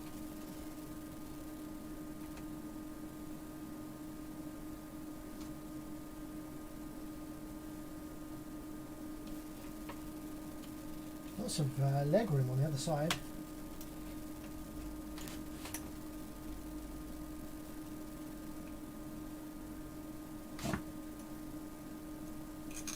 There we go, she is out.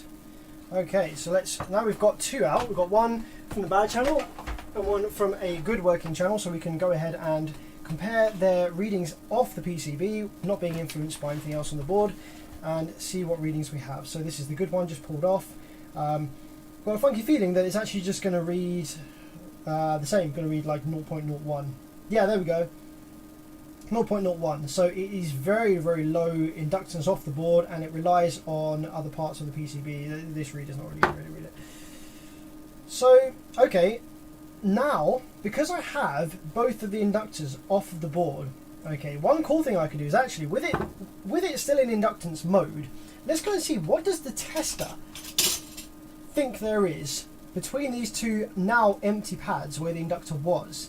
Because we did have a massive difference in inductance reading with the inductor in place. And I now know the inductor's not there, but this might actually give us some interesting answers about if there's anything else on the board that's failed. So this is the bad channel, and we don't have anything on the screen, it's just giving us a big question mark. And on the good channel,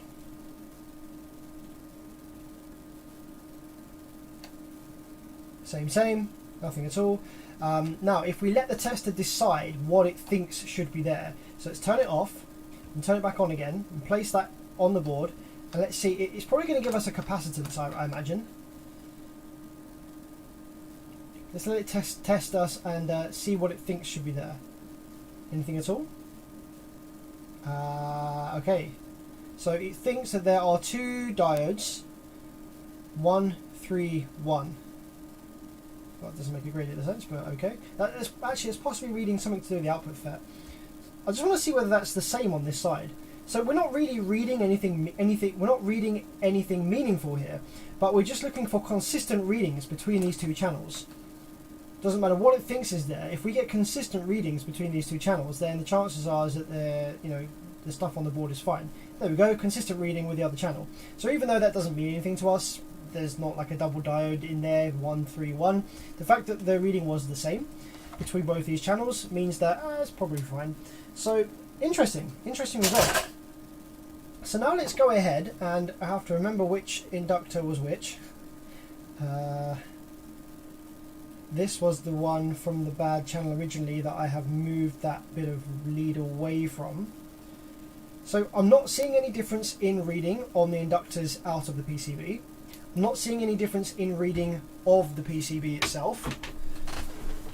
So it's possible that the short on the bad inductor has been, maybe it was there, maybe it was right here, the bit that I moved away from each other. So maybe that's it. So the thing to do now probably is to go ahead and maybe refit these to the board and see whether the inductance readings are now equal. And if they are, then the amp should work. In which case we'd go ahead and just make sure, just doubly make sure we isolate that bit there that was maybe rubbing against each other. What was I doing now? So yes, I just want to take the multimeter real quick and just see what the multimeter thinks is on here. High value charging capacitor, high value charging capacitor, yeah. And we've got a capacitor here, 520, capacitor here, 520, so those caps are not shorted at least. Charging and open, charging and open, that seems fine.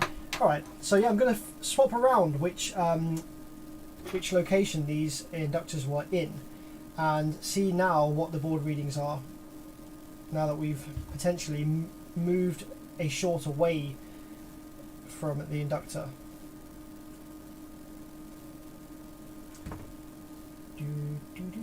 So this was the good one, and this one here, yeah, this one here's the bad one.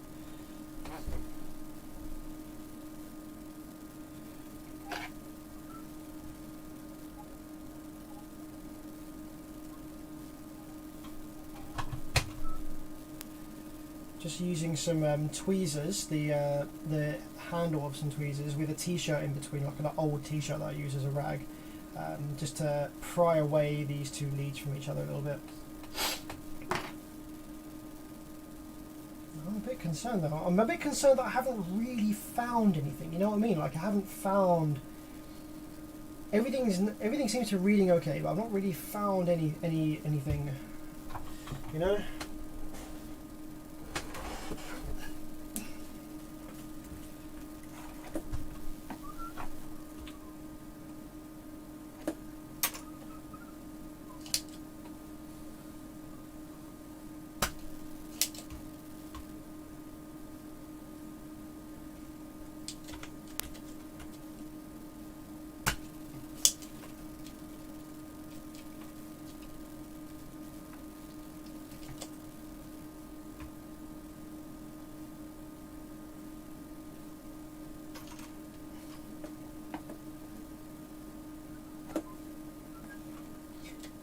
Eric says, trying to fix my amplifier. It goes to protect after 4 to 5 minutes of play. There could be a protection circuit fault. Weirdly enough, could be a leaking component that's causing the amplifier tripping to protect unintentionally. Could be overheating. Could be vibration damage. As parts of the circuit start to heat up, they will expand, and if something is shorting, like an inductor for example, as that gets hot, it will expand and then create a short, going into protection mode. So there's lots of reasons that it could go into protect after a few minutes of play.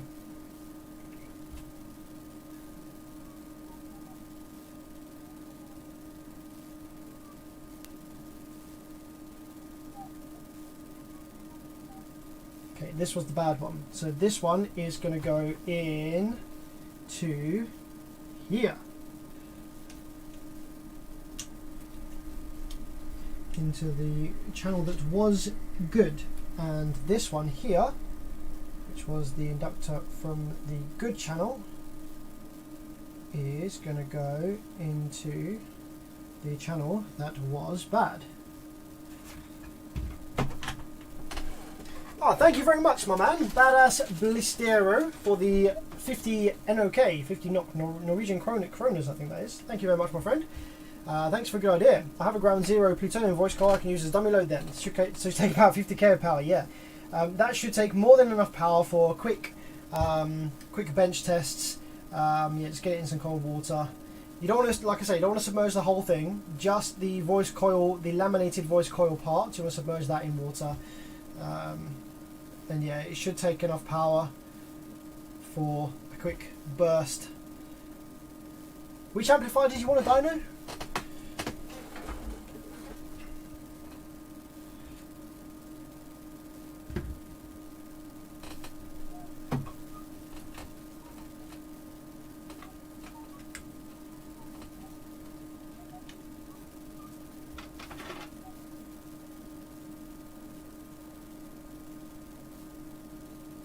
I had a cracked toroid once. It gave me hell. I didn't see the crack until I unwound it to redo the wires. It drove me insane for a few days. Oh shit.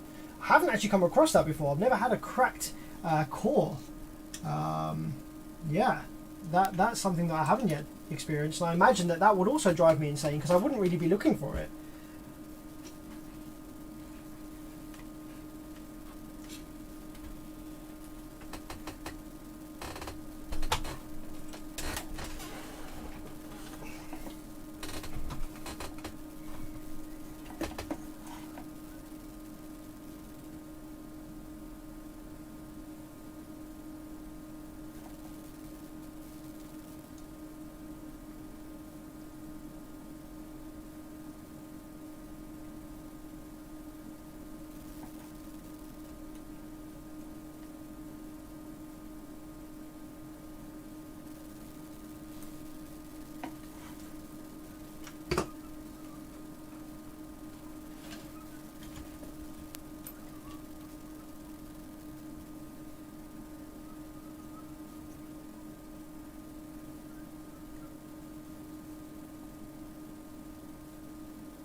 Okay, so that's those two inductors soldered back in a little bit there.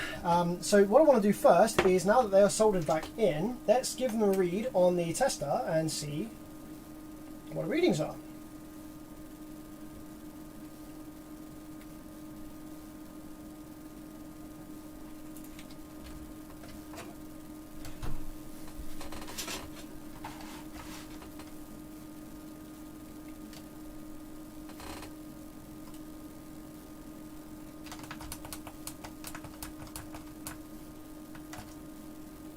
So this is one of the original channels that I haven't removed the inductor for yet. 16.5 microhenries. Yep, as expected. This was the bad channel. Oh shit, no. It still reads the same, even with the inductor swapped over. 6.06 microhenries. So the issue is on the board somewhere, not the inductor itself. So I'm going to go ahead and maybe make a guess. It might be the capacitor. That's the only other thing that's kind of working as the low pass there. And the bad inductor, if you want to call it that we've swapped, is reading correct in the new channel. Right, okay.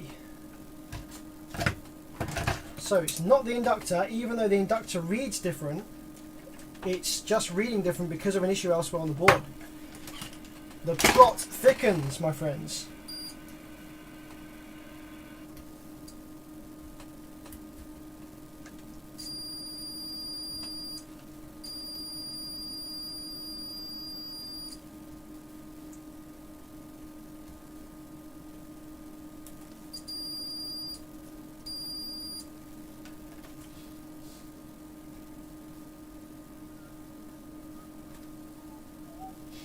So, what else do we have? We have some capacitors over here on their way to the speaker terminals with some resistors.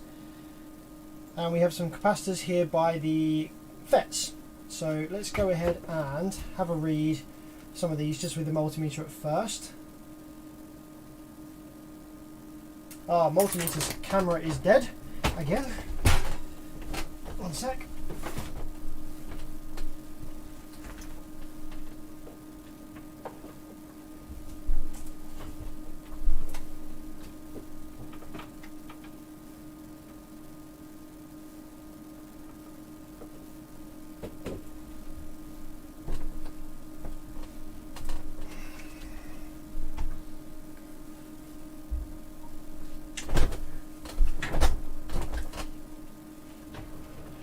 Let's get you the multimeter cam back. Ah, mouse and keyboard are dead now. I'm great at fixing things, you know.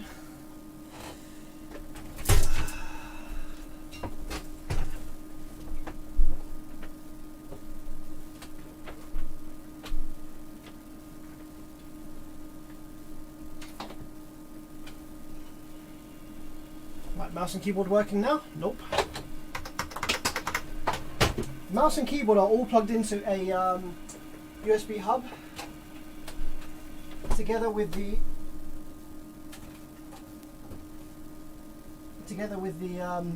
multimeter cam. So it could just be the USB hub that's failing. There we go. Okay, mouse and keyboard are back.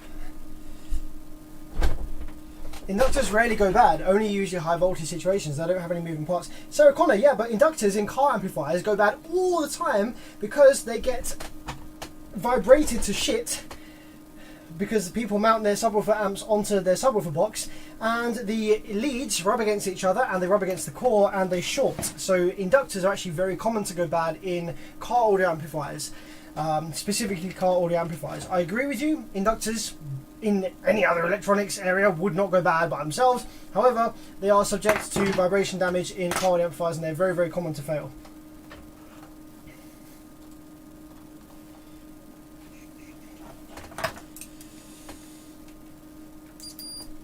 Right, so look at some of these. Anyway, yes, so you should now have, if I reset the multimeter cam, you should now have deactivate, reactivate.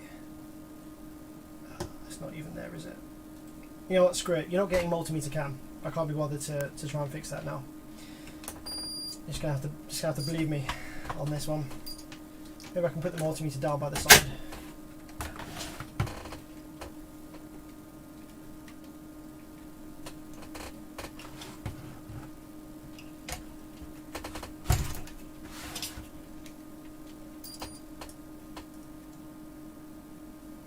Okay, that's one channel's filter cap on the out and the end. That's another channel's filter cap on the end. Other channels. Other channels.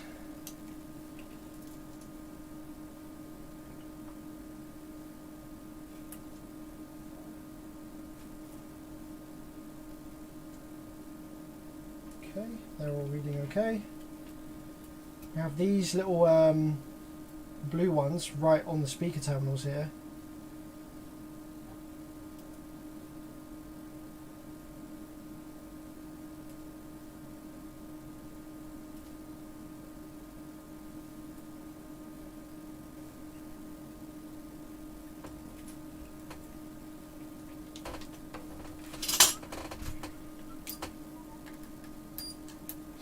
On the MOSFETs themselves, we have 1740 on the good channel. Bad channel we have 1718, it's close enough. On the other side we have 860, 870 on the good channel. 870 again on the bad channel. Flip the probes round because this is diode mode. Bad side we have 567, good side we have 567, bad side we have 553, good side we have 553, so that's all fine. So what we're reading there is a drive circuit, so the driver appears to be okay. So why would the inductance read incorrect on the bad channel even though the inductor itself is fine? It's reading something else on the board that it wasn't reading with the inductor out. So we're still reading 6 microhenries there. It must be something to do with the load on the inductor. Now I did notice actually on the board here we have over here, I assume this is going to be on its way to the speaker terminals, we have capacitor, resistor, capacitor, resistor, capacitor, resistor, capacitor, resistor. So what I'm going to do is just make sure that all 4 of these resistors are actually within tolerance. Because if they're not, then the load on the inductor may be different, causing a different value to be read by the meter. So flip her over. These are the things here for the resistors. Now what values are they going to be? Wow, very, very low by the looks of it. We get our multimeter here. Very low value resistors. So test lead resistance, we have 0.1 or 0.2 depending on how the wires are. So just bear in mind we've got 0.1 or 0.2 of test lead resistance. So these resistors are, holy shit, less than what my meter can read by the looks of it. Aha! Is that, maybe, or was that just oxidizate? No, fuck's sake. False alarm. I thought that was the solution there. So are those resistors really low value, or are they in parallel with something else that is just like an inductor or something? Let's have a look. What are these markings on these resistors? We have what looks like orange, orange, gold, silver, gold. Now I don't know my resistor color codes off the top of my head. I didn't take electronics classes, so let's have a look on the internet. Unless anyone wants to beat me to it. Orange, orange, gold, silver, gold. What's that, my man? What's that? 5-band resistor color code. Has anyone beat me to it? Nope. 5-band orange, orange, gold. Wait, what? We don't have a gold option on there. There's definitely gold. That's shiny gold even. What? It's like proper shiny gold.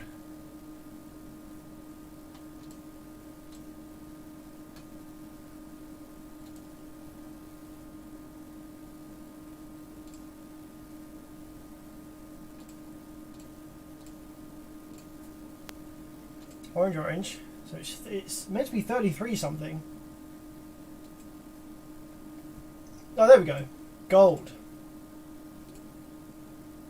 Wait, we're supposed to be 5-band here. Why hasn't it updated to 5-band? 5-band. Orange, orange. Right, now the gold's disappeared. Okay. It's definitely gold. It is definitely gold. Let's take another look. Let's take another look. Zoom right in on this resistor right here, guys.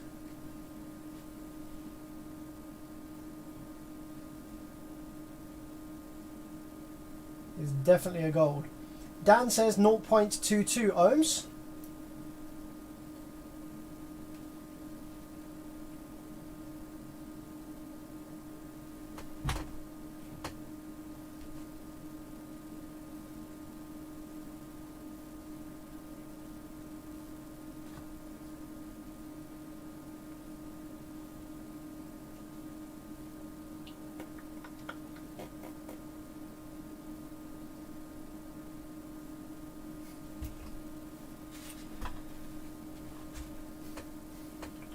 gold are precision 1%.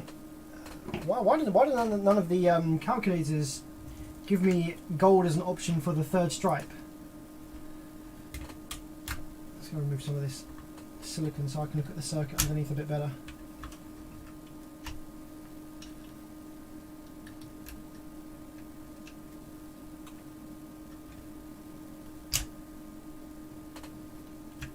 Just for anyone watching at home, this silicon stuff smells like fish, like genuine fish. Fish market smells from this from this silicon.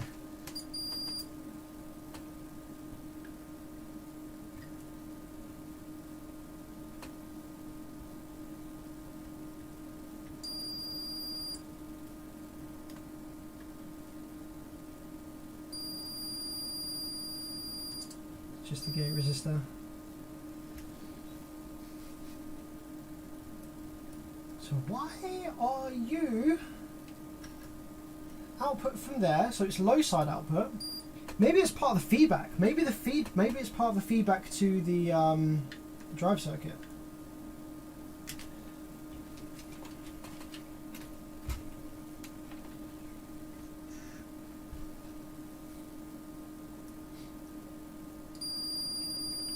So these resistors are supposed to be 33 something, aren't they? 0.33. However, on the meter, they're not actually reading that. They're just reading a direct short, the same as if my probes were touched. So is that because they are in parallel with an inductor or something? Why are they reading so low then on the meter?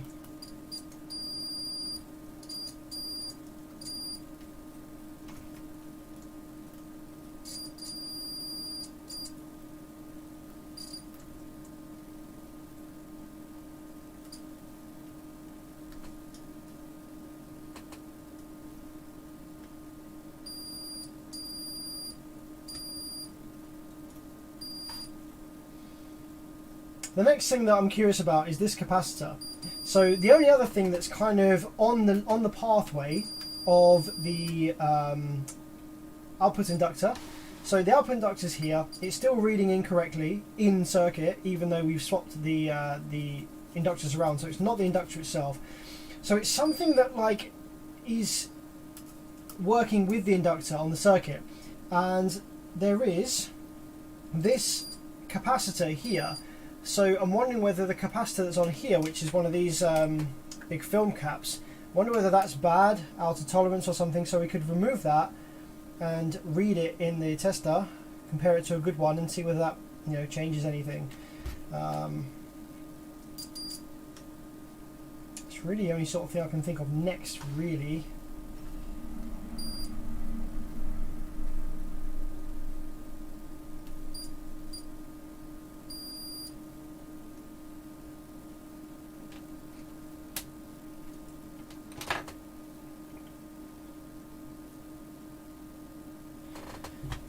It's nothing to do with my meter. I turned my meter to 200 ohm setting, and it didn't make a difference. Let's use this tester. This tester reads absolutely everything correctly. So let's see what this reads. Actually, I'm curious to see what this reads between those resistors, because it'll also read inductance if there is one.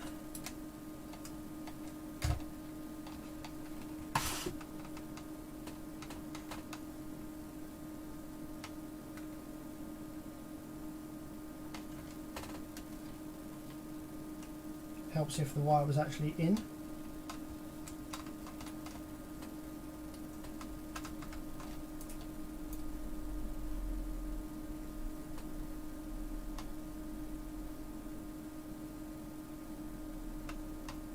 .03. Okay. So maybe it's 0.033. Yeah. See, this meter doesn't have a test lead resistance. If I touch the probes together like this, we get 0.00. Okay. If I read these ones, we have, when it settles, 0.00 again. Oh, that's because that is the capacitor coming off it. So we have 0.03. So those resistors then, the orange, gold, silver gold, are 0.03 ohms.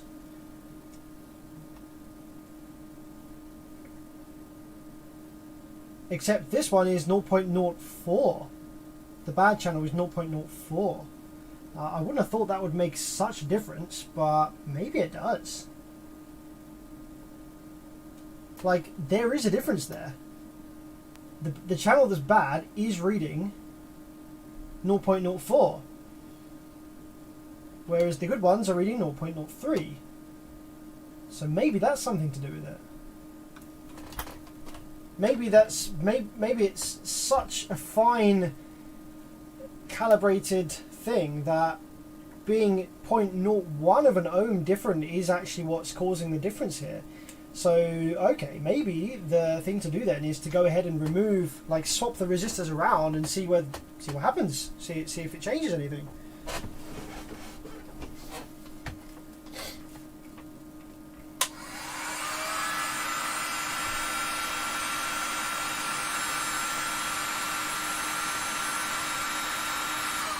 I want to dyno stat some EX21K. Why do you want to do that?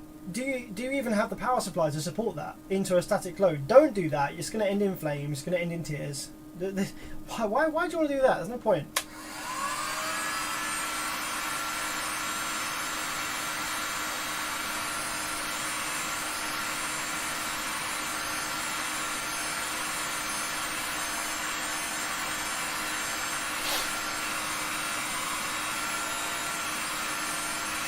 Sarah Connor says that it's 1% precision level. Don't use an ordinary resistor replacement or trouble will occur. It's a resonator circuit tuning.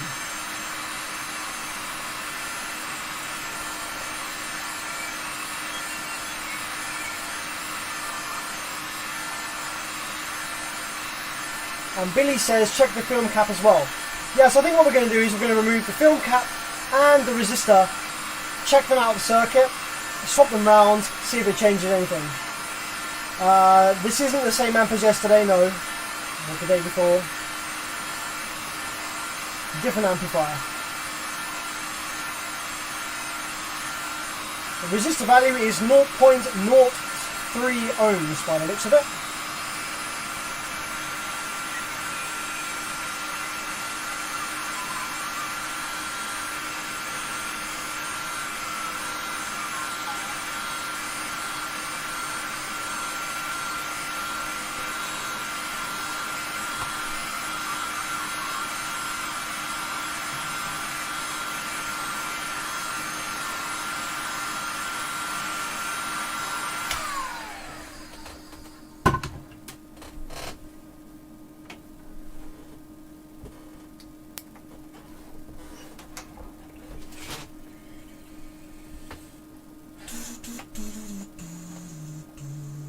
Yeah, so this is a different amp to the one the other night. This is the smaller 800 watt version. Completely different faults to the other one. Yeah, completely different fault.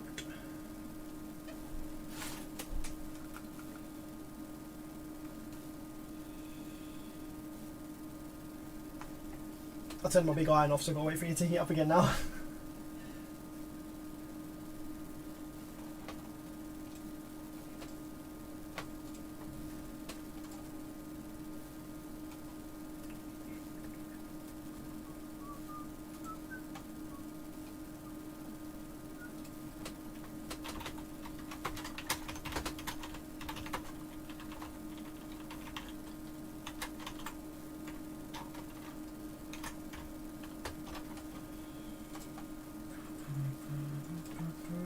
Hot enough yet, my friend? Not yet. Are you getting there? Are you even heating up? Yep, it's getting hot. It is heating.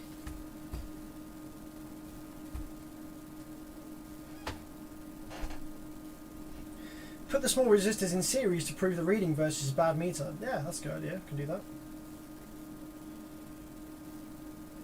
The meter was consistently reading different though. The meter was consistently reading the channel that I'm having problems with is 0.04.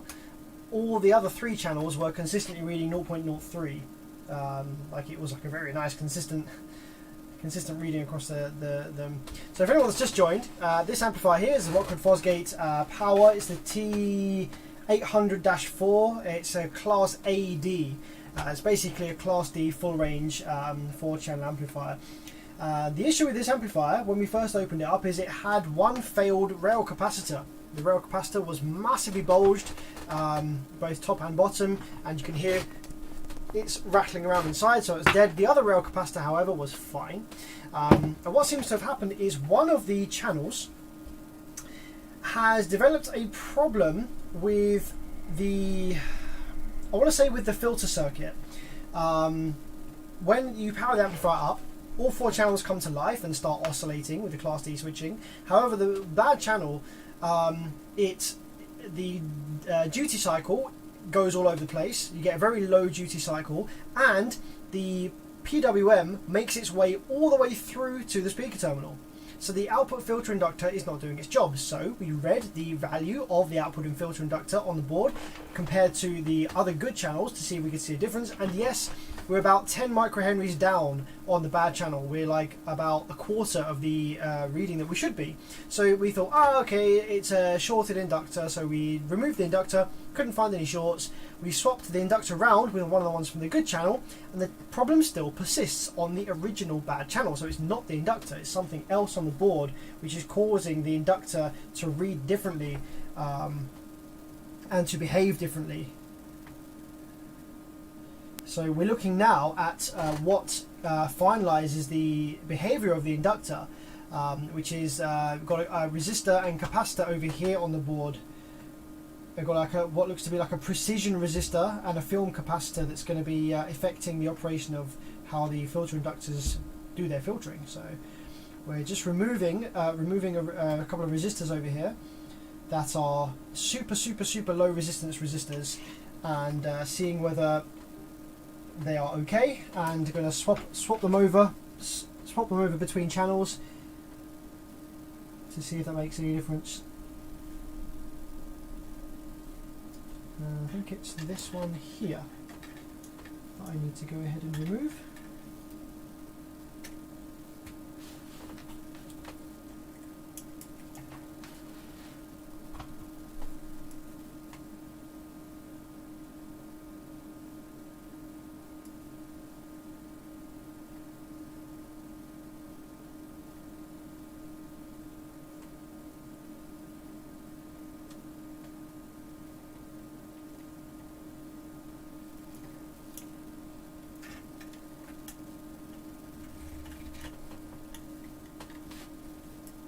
It doesn't help that everything on this board is like massively strongly glued down.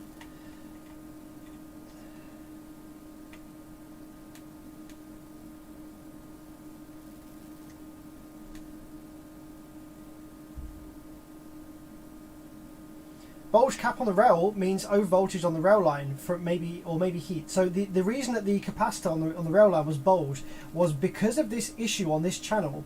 It will have caused a flyback effect on one of the rails, which would have sent the rail voltage through the sky way higher than it ever should have been, which would have blown the capacitor. So that's why the rail cap is blown, and that does make sense with the kind of issue that we're seeing here. I can believe that happening.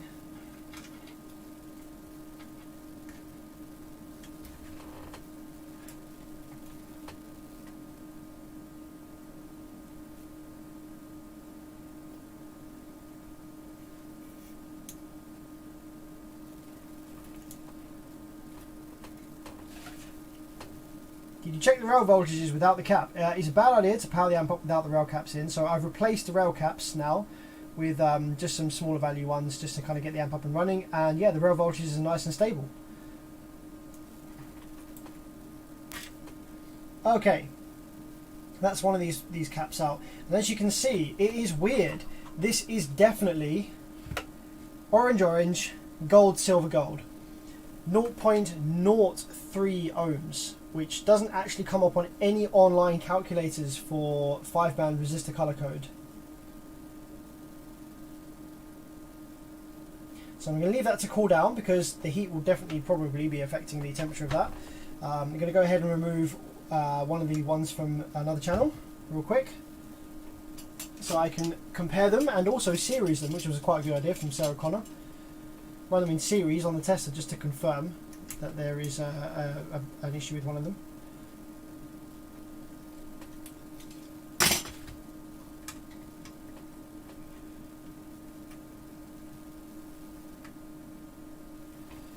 hook up some fresh solder on that pad.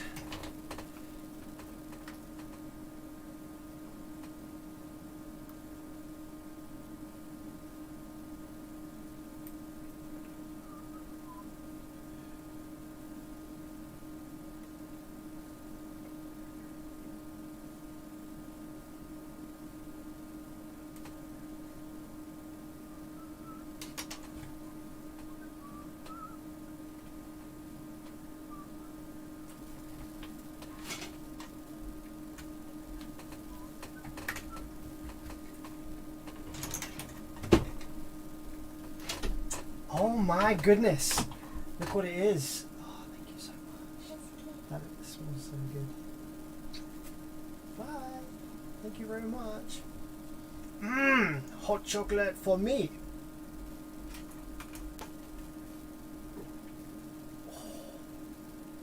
That's a good temperature, guys. If you like hot chocolate and you don't already have a Hotel Chocolat velvetizer, yes, they are great. They are very expensive, but man, they are freaking worth it. Absolutely gorgeous. Just the best hot chocolate every single time without fail. No messing around, no trial and error. Just whack it in, let it do its job. Boom! Cafe, or even better than cafe level hot chocolate every single time.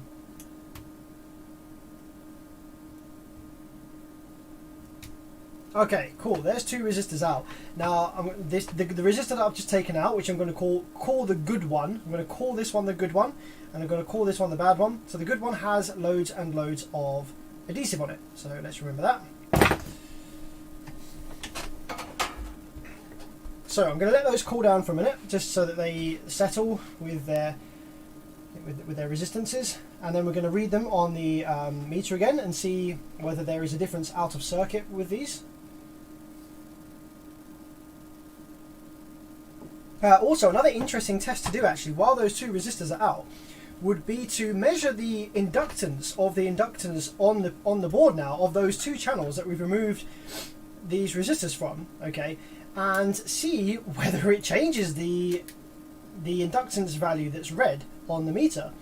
So we have channel 3 and channel 1 now with the resistors removed, just for testing purposes. So if I go ahead and read across the inductance of the inductors for channels 3 and 1, let's see what happens.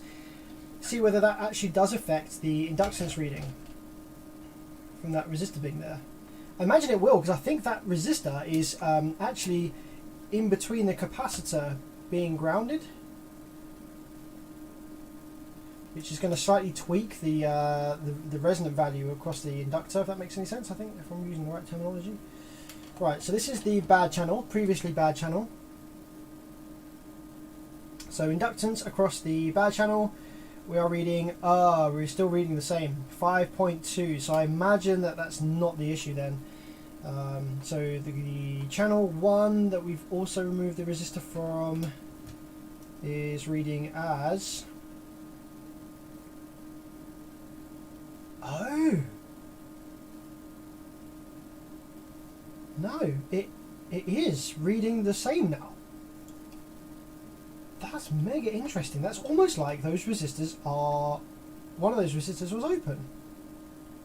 Right. This is really interesting, guys. So now, the channels that have... What the fuck? The channels that have the resistors still in them, okay, the inductor reads what we saw at the start. 15 to 16 microhenries. Okay, we've got 15.0 on that one. Move over to the other channel that still has a resistor in it. We're reading 16.5 microhenries, okay? So the two channels that I've removed the resistor from, this channel over here, which was previously reading 16 with the resistor in, now with the resistor out reads 5.4, which is the same as what the bad channel has been reading all along. Even though we've now also removed the resistor, it still reads 5.4. That is interesting. Okay, so what do these resistors read then, my friends? So this is the bad resistor, we're going to call it, from the channel that has the issue. What does this read exactly? We want between 1 and 3. Let's just go over here. 0.00. Okay. And what about one of these? This is the one from the channel that was functioning fine.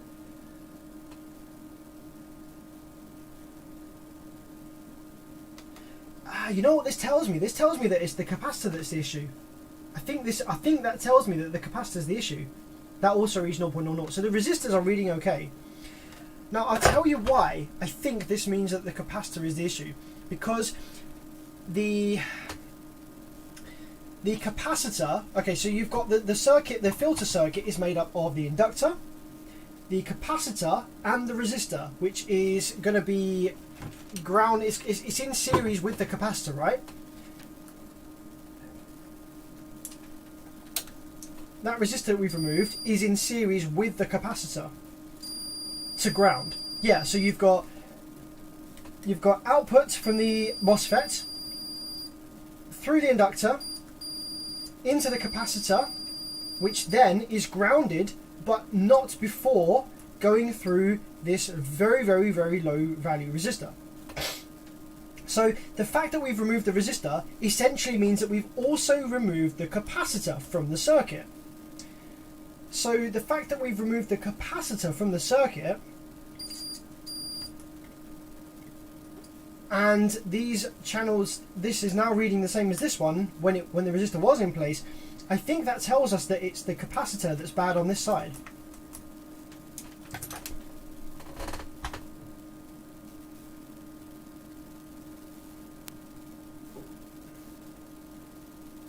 This is interesting stuff. I wonder whether we've now finally honed in on it. Billy said, I said to check the cap in between the boards. You did, and I did think to check that as well, but I wanted to check the resistor first because I did notice a difference in value there. 0.3 versus 0.4, so I wanted to just check that first. But yeah, we're on that track. I didn't want to jump straight to it. The resistor was nice and easy to remove, so that was the first thing I wanted to do, just to confirm that.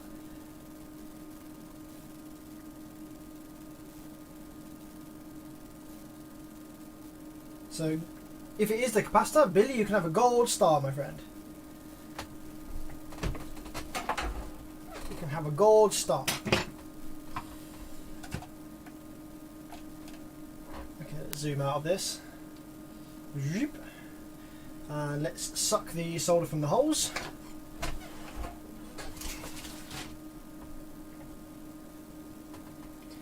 Desoldering one leg of the cap and measuring would also work. Yeah, it would, but we just get the same result as removing the resistor here. We want to remove the capacitor so we can actually put it in the tester. Because desoldering one leg would allow us to test it out of circuit, but I don't think I'll be able to get to the leg because of the way that they're soldered in.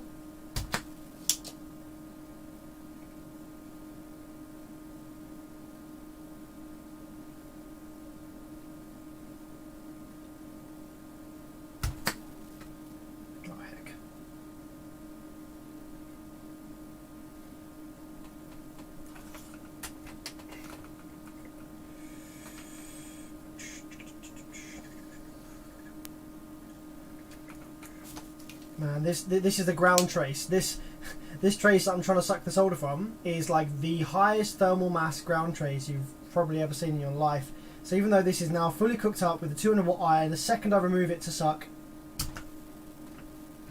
it almost worked. I'm going to go from underneath the board this time because I think that if I suck from underneath it while it's wet, that will be a bit more successful, I think.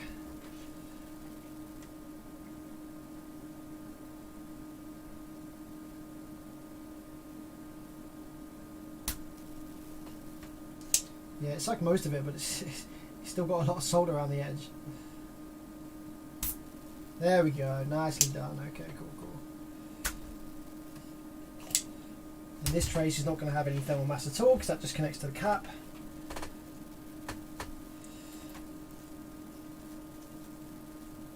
What are we now? 10:30.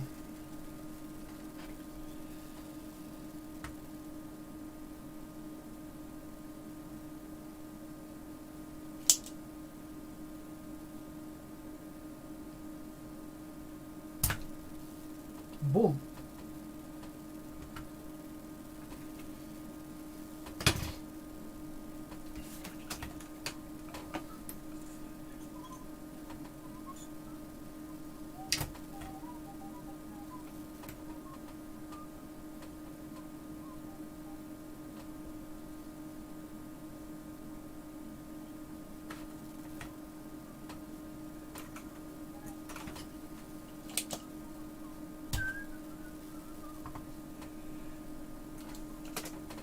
can you do an ESR on the capacitor to determine the failure? Yes, I can. The meter does read ESR on the capacitor, so once we get the caps removed, I can do a cheeky ESR. Actually, I could probably test the capacitors while they're still in the board, just to see if there's any difference with the in-circuit reading. I know that that won't necessarily be accurate, but at least it will show whether there's a difference between these two channels reading across the capacitor with the ESR.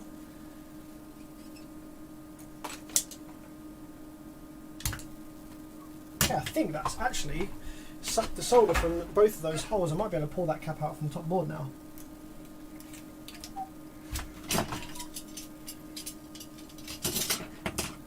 Do have some adhesive to fight against, but maybe, just maybe, be a bit careful because there's so many surface mount components soldered to these driver boards either side I need to be careful of.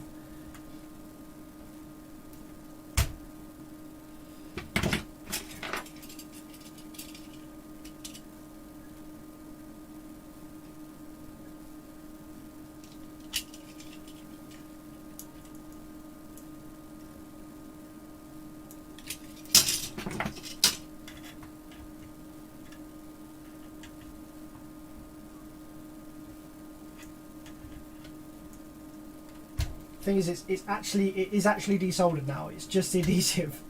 I can't get a good grip on the part because of the adhesive. Oh my god! I think that shows that the cap was bad. Actually, you know, the fact that that's all cracked like that doesn't usually happen so easily.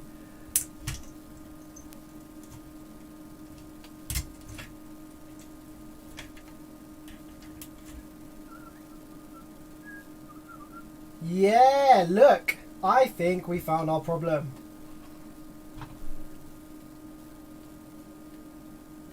Failed film capacitor. Hey, even smells burn. There's our problem. Billy Armstrong, gold star for you, my friend. So there it is.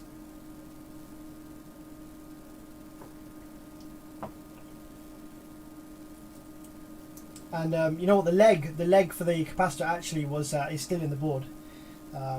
It was that weak from burning there. It just came straight out.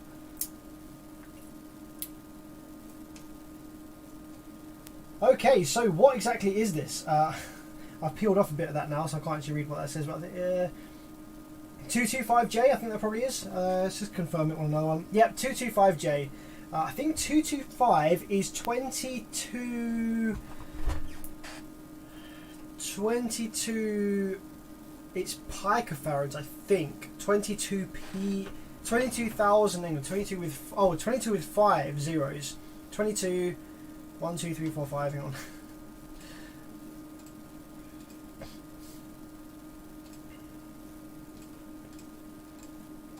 (22) 1, 2, 3, 4, 5 PF in microfarads. So a 2.2 microfarad or a 2200 nanofarad. I think that's what this is. We can just confirm that by going 225J 250 volt capacitor, and I imagine it's going to be 2.2 microfarad.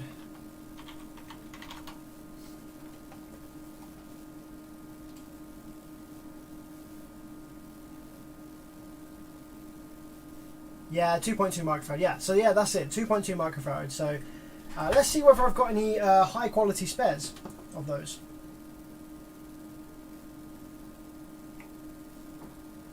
You're my hero because you have the patience for skilled electronics. Patience is one thing that I guess I do have. The skill is still being learned and still is coming. It's not there yet. So I've got a whole box full of film capacitors here, lots of them brand new and stuff. So I'm going to go ahead and look for a 2.2. I should have a 2.2. If I don't have one in here, I've probably got a donor board I can just nick one from.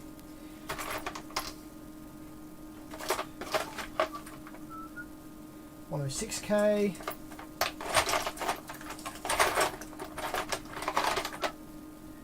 (125K).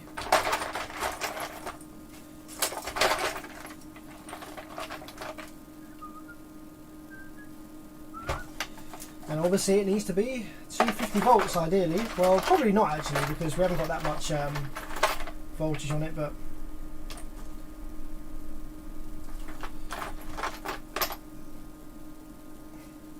here we go, 225k, 250 volt, and it's a brand new one as well. Obviously, would have to be.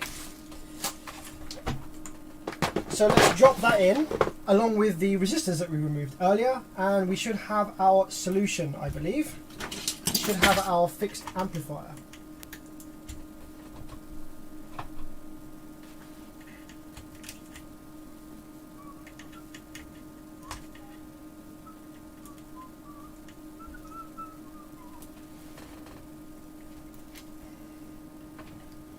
Man, this hot chocolate is good.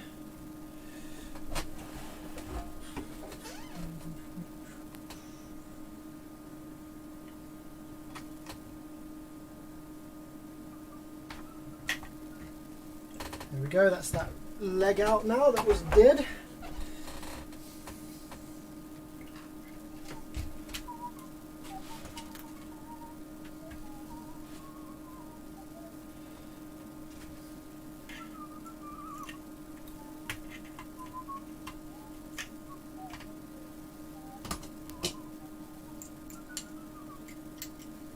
So, this amp has taught me something, and I hope it's taught you something as well. We don't know for sure this is repaired yet, but we're going to assume it has been repaired. This amp has taught me that a little bit more about output filter networks, and it's taught me that with a drive circuit and a MOSFETs that appear fine, when you have the drive wave coming through to the speaker terminals, in addition to it maybe being a shorted inductor, it could also be a failed film capacitor on the as part of the filter network here, and that if you read the inductance across the inductor, then the capacitor plays a part in its reading on the meter. And if you're getting inconsistent readings between inductors, maybe check the capacitors first, because they're easier to remove than the inductors, and less of a big hassle and deal. Although I don't often see these capacitors fail. This is probably the first time actually that in an amplifier like this that I've seen the output filter cap fail. The only time, other time I've ever really seen it is on the new Korean, the Zenon built full bridge class D, the mono amplifiers. They're like the Vibe M21K and the DS18, and I don't know what other brand has what Edge. A few brands have the Zenon full bridge now, but they have issues with the output filter caps. These ones specifically, they're loaded too heavily, and I think they're not high enough voltage.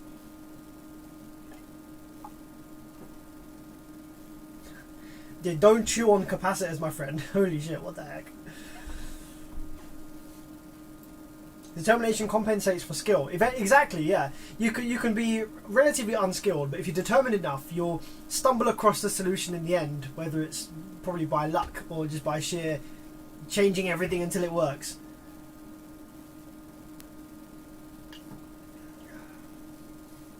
Oh, fuck me, this chocolate is so good.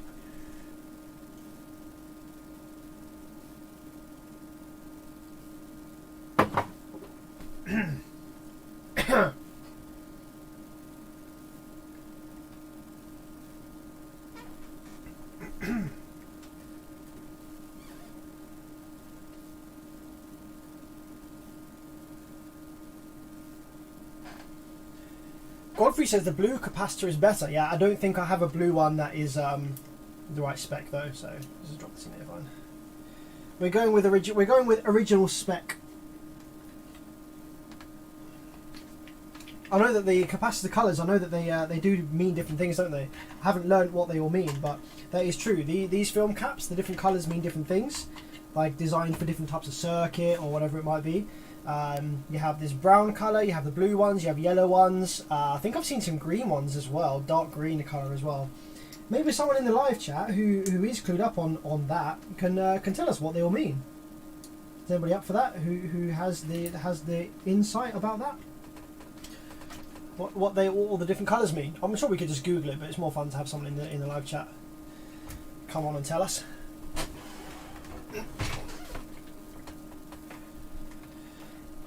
Blown Budget Honda says, hey, I know you get thousands of questions, but my Taramps 8K isn't showing any lights or turning on after hitting a large pothole and shut off. I restarted the head unit, turned back on, and now it's dead.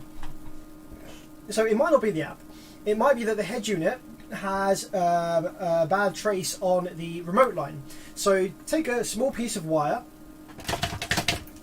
and short out the 12 volts from the amplifier's power terminal to the remote terminal. See if it comes on then. If it still doesn't come on, then if you hit a large pothole, you know it's going to be cracked solder, cracked component leg, something has come desoldered there. The fact that you've got no lights at all means that the amplifier the microcontroller is not getting either a signal to turn on from the remote terminal or 12 volts VCC. So the amplifier stage and the power supply stage is probably fine. The Taramps have a health check mode when you power them up. So if there was any issues with the output section or anything like that, or even with the power supply FETs or anything like that, you would get lights, but then it would go to protect. The fact that you've got no attempt at powering up at all says to me that it's going to be probably a simple fix. You just need to find where the issue is, where the broken trace or the component leg or terminal maybe, something like that.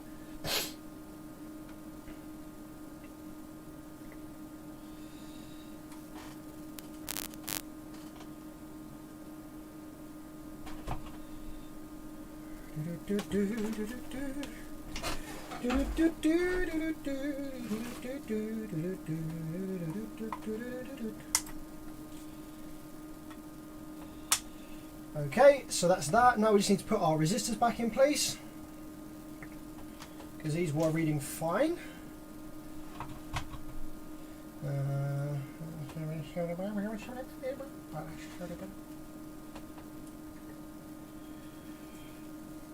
Oh yeah, check your fuse isn't a bad idea. Yeah, it could be a fuse. Obviously, with a multimeter, just make sure that you have got all the correct voltages going into the amp, obviously. You know, check that you got 12 volts across the terminals, and check that you got 12 volts across the ground and remote terminal. All the obvious things to start with.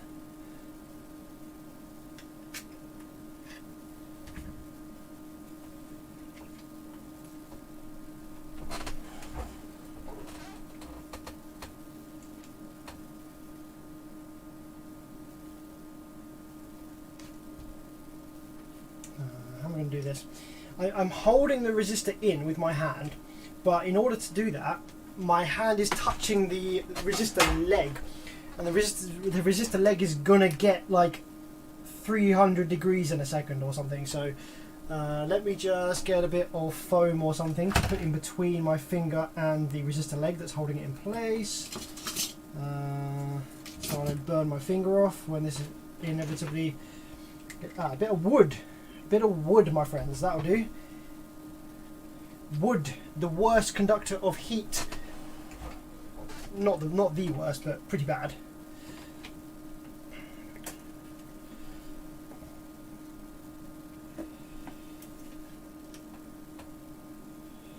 Oh, I wish I had more hands, man. I could really do with some more hands.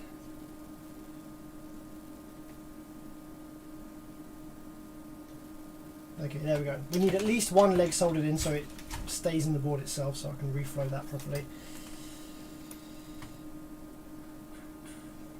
This is the high thermal mass ground trace, this one. So let's just hold the soldering arm on there nice and long to make sure it gets a proper nice connection on there. Oh, Blown Budget Honda says I put another amp in and it's working fine. Okay, so yeah, you've done all the basic tests. Should have said that from the start. So yeah, if you've done all the basic tests, then obviously yeah, you got an amp fault. So if you like, I could help you live on stream. If you want to set up a video call at some point, we could do a live diagnosis. I could tell you what to check. You will need an oscilloscope, unfortunately. It's going to change your life, man. Get a scope. Get an oscilloscope, something cheap off eBay, under $100. With some digital functions ideally, but I could probably help you out a little bit with just a multimeter to start with anyway, but an oscilloscope will change your life, man, honestly. It's so cool.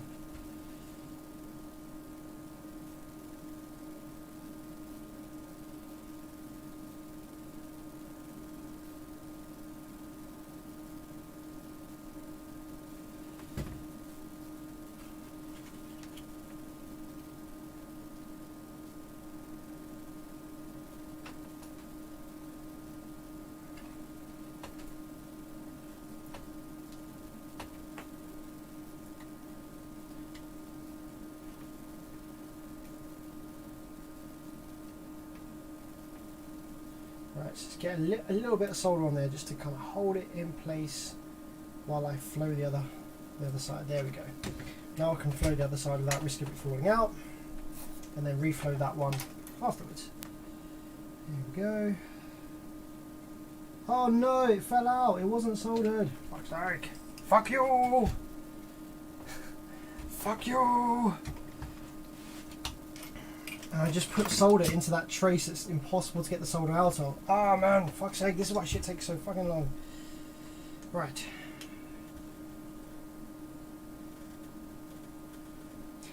Are there any videos of Class AB drive circuit explanation? I haven't done any videos of Class AB drive circuit explanation. I have done some repairs of Class ABs where they needed the drive circuit repaired.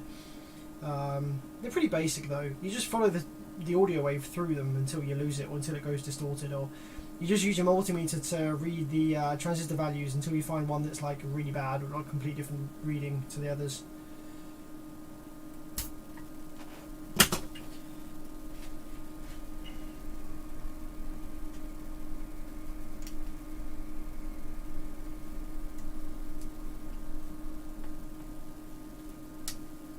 Okay, stay, stay,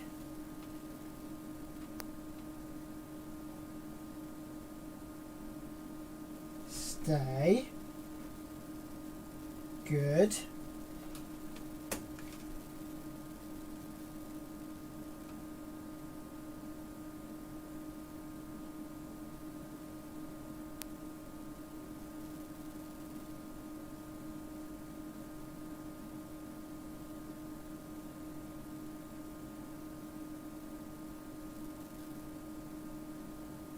Good job. Okay. Right. So, technically then, I think that's everything back in.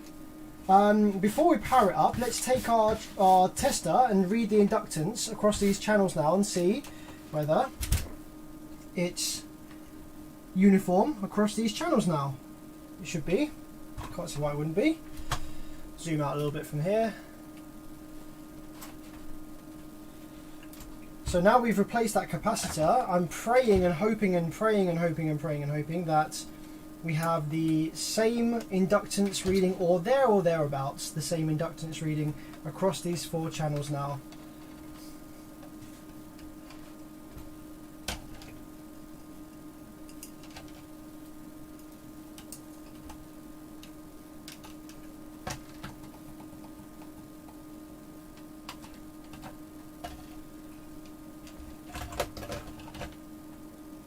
Okay, channel number 4 should be reading about 15 or 16.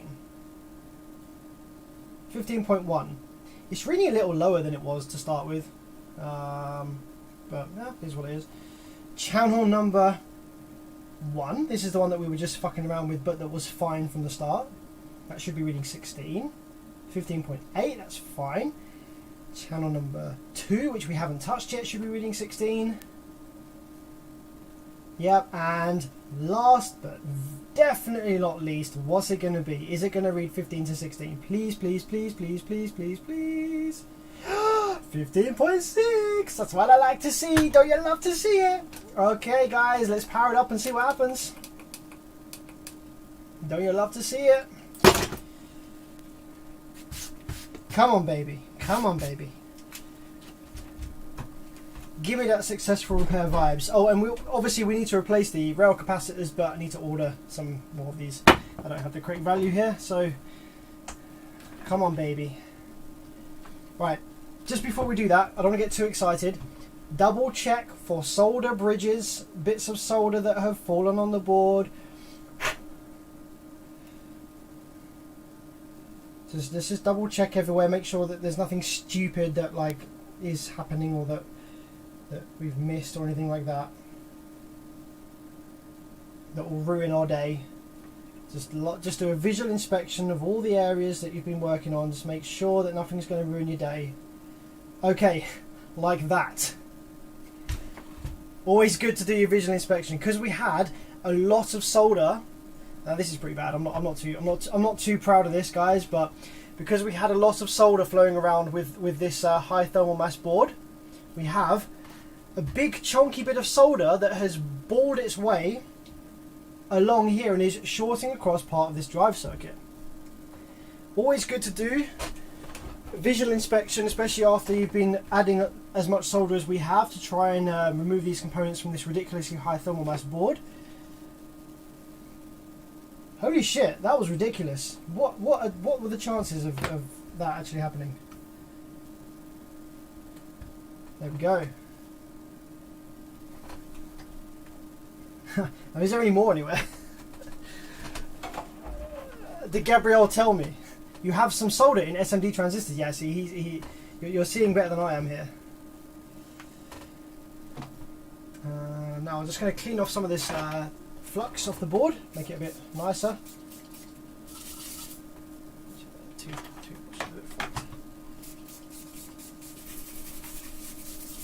99% isopropyl alcohol.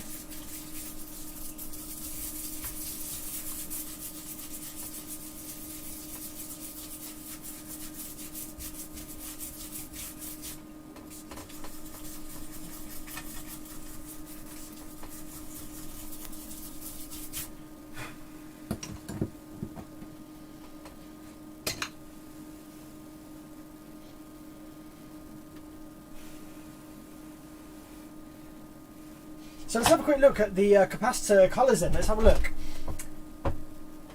I think, sorry if I'm saying your name wrong, Gabriel or Gabrielle.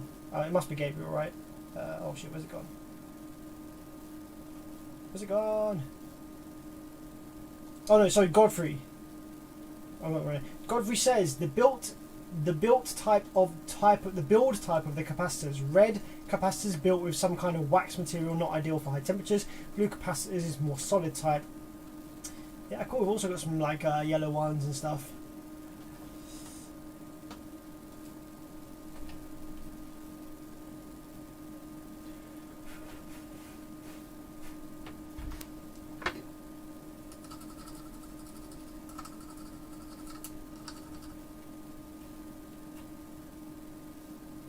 Okay, final visual inspection then.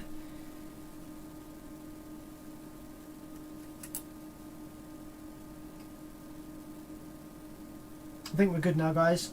I think we are good now.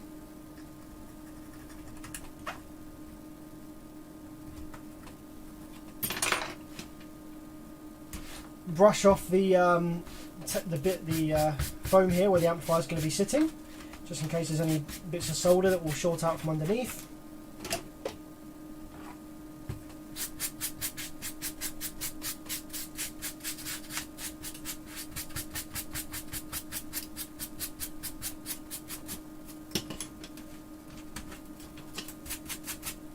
Okay, cool.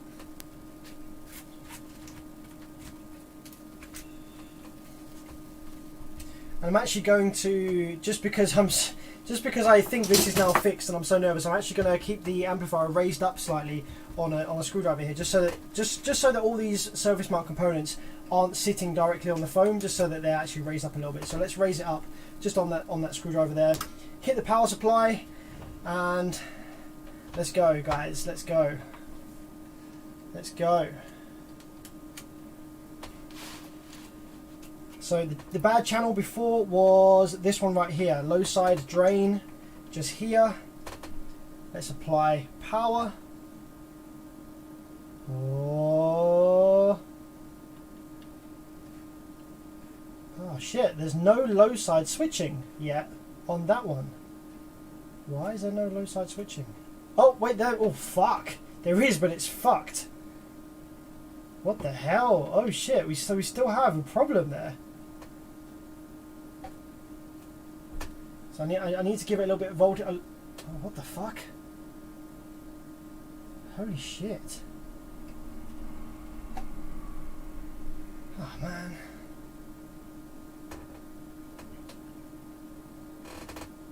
The capacitor that I fitted is definitely the right value, wasn't it? 225? 225J.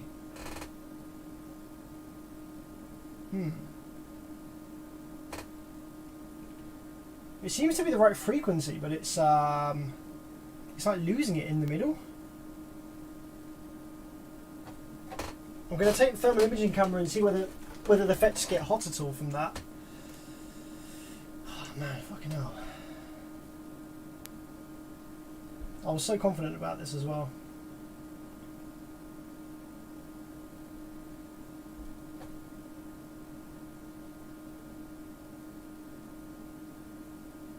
So it's not heating the FETs up. I think it's slightly heating the FET up.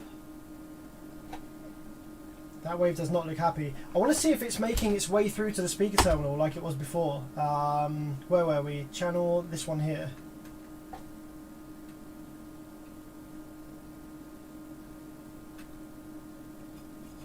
So it's not making its way through to the terminal anymore. Why does that look so bad?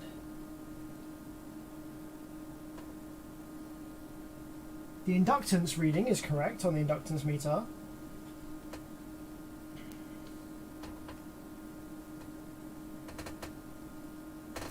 I want to have a look at the low side gate wave. What's that? What's that showing us? Is the gain maxed out on that channel? We don't have any RCAs connected. And it's not actually outputting anything to the speaker terminal either.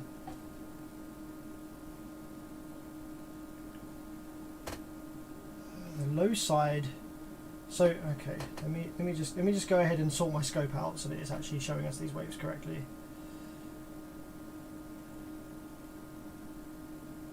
Right, 53. Reject low frequency. So that's what the low side drive wave should look like. Okay. On the bad channel we have one of these. Frequency is wrong. It's like doubling up on some of the waves. So like the frequency is almost doubled. Check the cap between the FETs. Yeah, it could be this capacitor as well that's bad, perhaps. So we'll check that next. Fuck's sake, man! What the hell? I'm going to flip the board over. I'm going to read what we've got coming off of on the other side of the inductor. This one here. Let's go up. DC couple.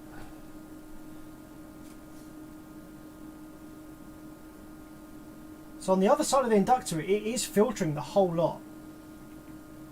So it is filtering the whole lot on the other side of the inductor.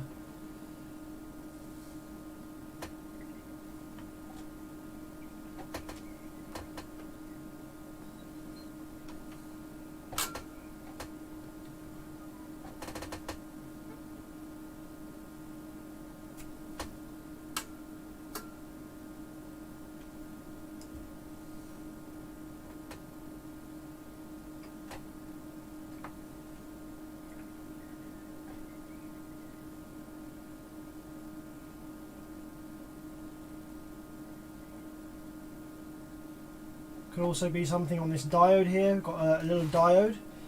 If this is bad, yeah, I think that's like bootstrap. That could also be causing an issue.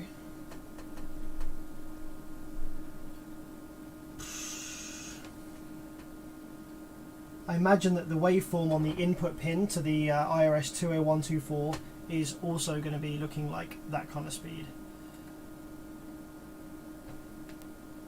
So it starts off alright. So the input wave to the drive chip is actually okay. Starts off okay, but then as soon as we get activation, we get, it kind of drops down to just like little triangles like that. How does that look on a good channel?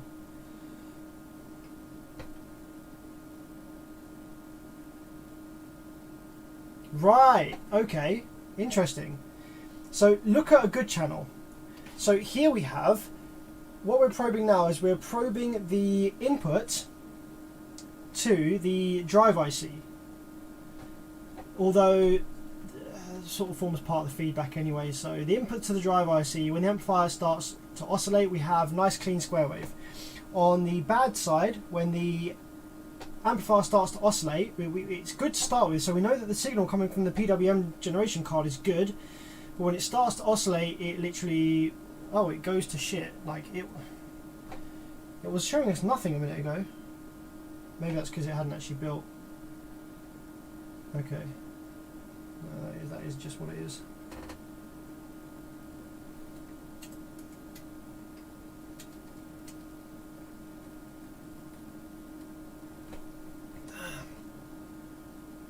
That specific transistor may be partially damaged. I honestly don't think the MOSFET is not damaged. The MOSFET is fine. I still think this is part of the filter network that's bad. Okay, let's drain the rail capacitors. I'm gonna have to lock off the stream in a minute though, guys, because it's almost time for me to go to sleep. I was hoping to get at least one of these Rockfords up and running after a stream each. But apparently not.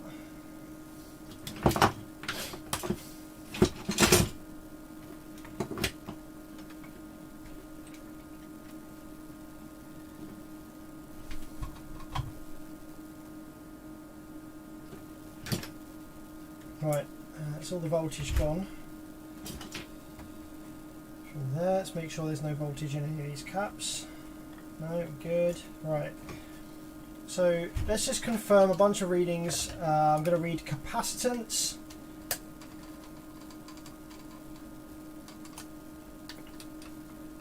across a bunch of these components in here. C plus ESR. Hang on a minute.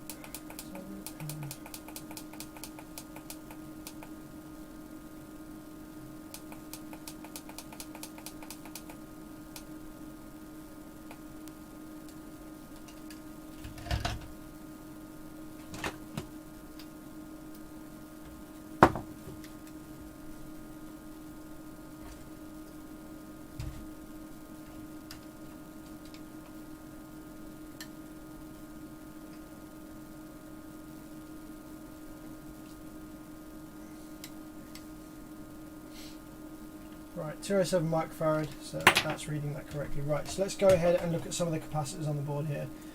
So channel 1, the film capacitor on the end, reads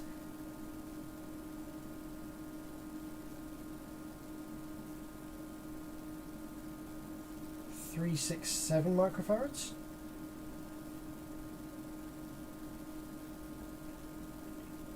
About 300 microfarads.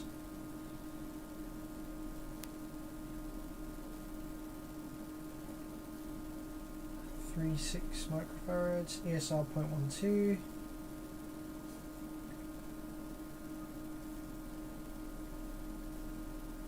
So, okay, the capacitance there is reading accurately.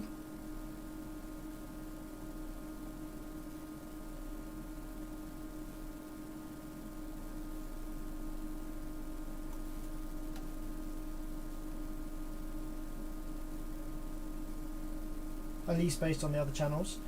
How about the one that's across the FETs, across the high side? So good working channel, we have 313 microfarads. Good working channel, we have 313. Faulty channel, we have 314. Okay, that's perfectly fine. I'm going to change modes on here real quick.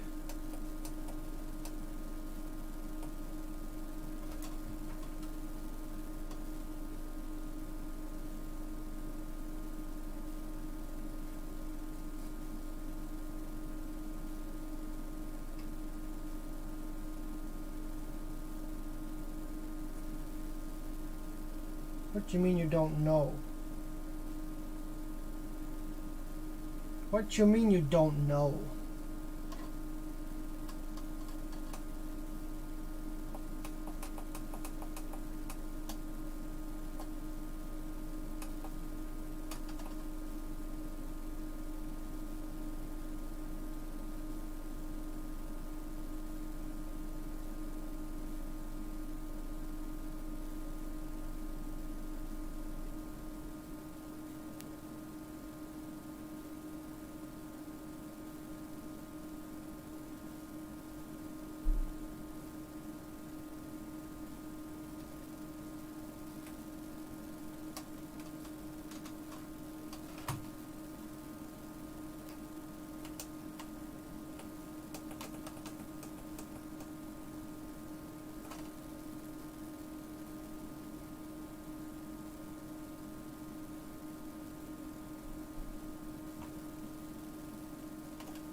Right, these are reading correctly. For some reason the other ones aren't. 311 microfarads, ESR 1.5, VLOS 1.6. This is the bad channel now, I think. So that's reading correctly. So this capacitor is fine.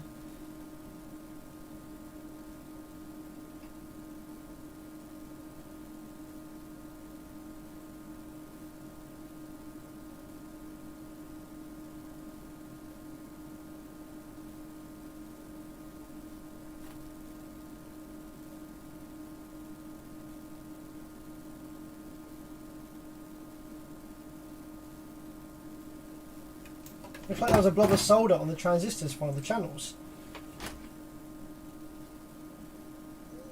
I think so. There's like some thermal paste floating around, but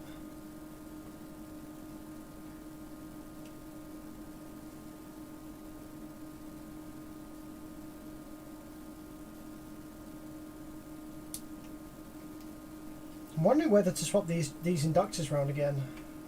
Like, it's at this point that I'd probably start swapping parts around. Actually, you know what's interesting here is how this resistor for the bad channel was reading 0.04 rather than 0.03. So we fixed the capacitor issue, but maybe the resistor got hurt a little bit in whatever the issue was that was when the capacitor was dying. So maybe the resistor is also kind of bad, and which is causing this to kind of screw around a little bit. Another thing I might do is I might also put a load on the speaker terminals just to see if that changes the operation of that channel as well.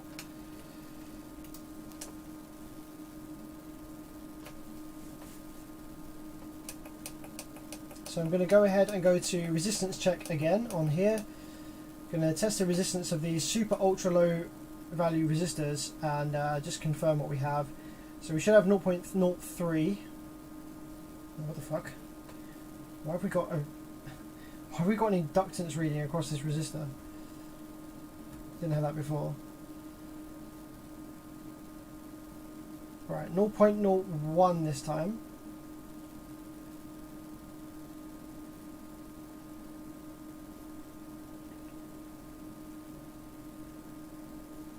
No 0.02.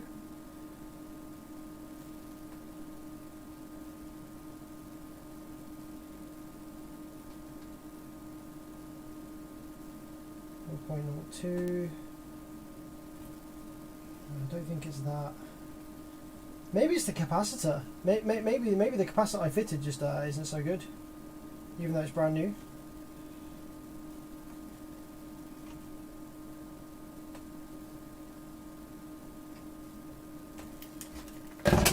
Because this isn't really making sense. Like, we found the issue. But it's still screwing around. So the only thing I can think of is that the capacitor that I fitted is different. So what I'm going to do is I'm going to put the capacitor that I fitted, the new one, into a different channel and put one of the capacitors from a currently working channel into that one that was bad, just to see whether that changes things at all. So this is one of the original caps. So we're going to drop that into the channel that was bad. It makes a difference.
Still on, isn't it? Yep, that's cool.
Okay, so that's one of the original good capacitors.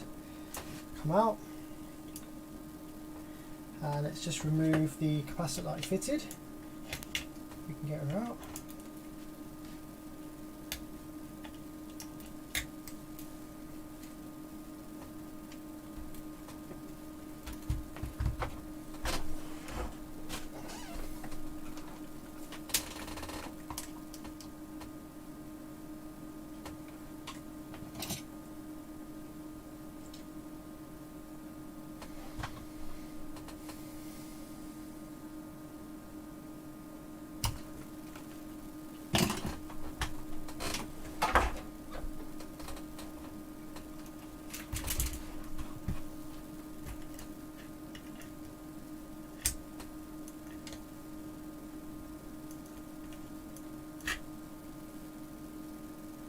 Okay, so let's put the capacitor from one of the good channels, which is original spec. Actually, the only thing I can see that's different is the capacitor that I fitted is 225K, whereas this one here is 225J. I wonder if that makes a difference. I wonder if I've actually screwed up and put the wrong value capacitor in. The J and K, does that make a difference? I thought that was just the type or something. So let's go ahead and test this one. What's this read as? Maybe I've screwed up here. We've got 2218 NF and 2250. No, they're within the same area, within the same band really. They're the same value.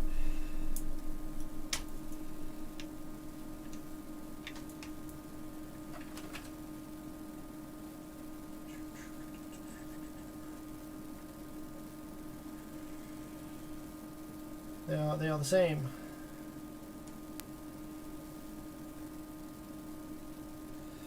Right, let's put that one in here in our bad channel then, original cap.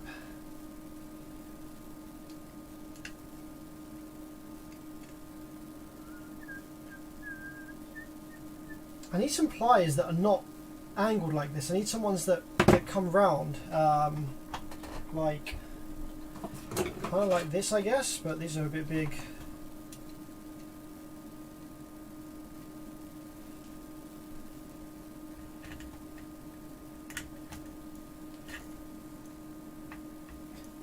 It's going to be a pain to get in the holes, isn't it?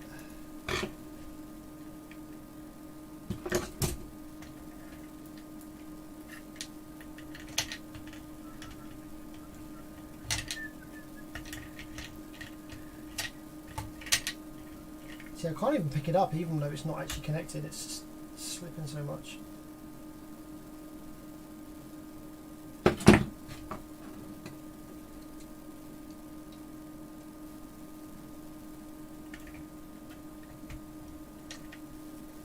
There we go, there it is. Right, bit of flux. Bit of flux.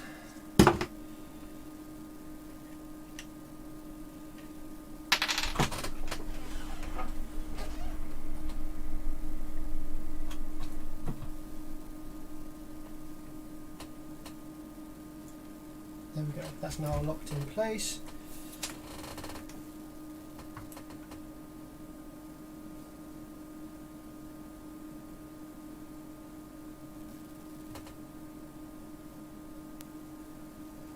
And let's put the new capacitor that we grabbed, let's drop that into our good working channel. See what happens.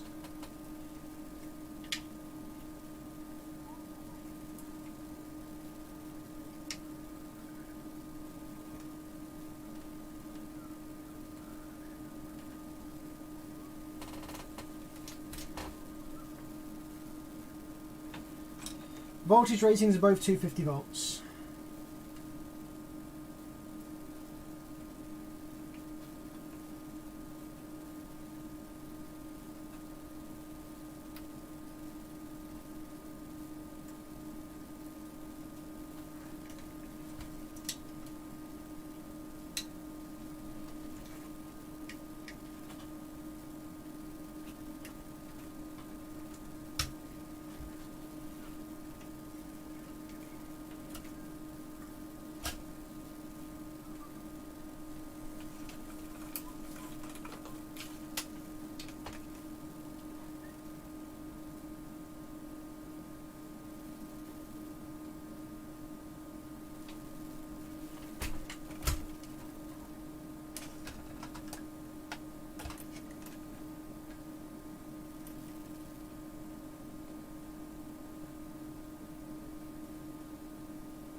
Okay, so that's the cap swapped over.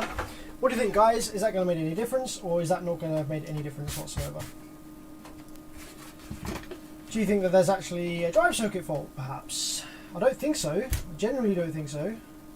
Really don't think. I think this is all filter related. Filter and feedback related, this is.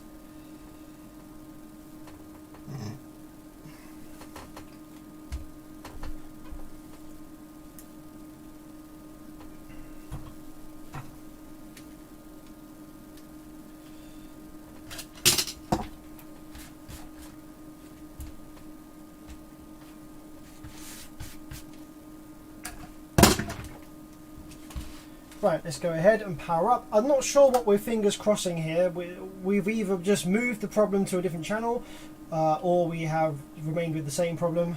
Either way, still a bit of a headache, but...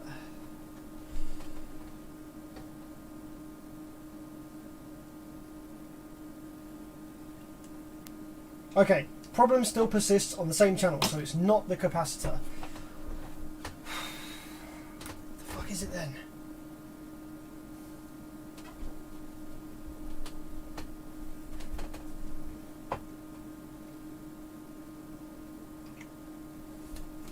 What causes this shape of waveform? What causes this shape of waveform?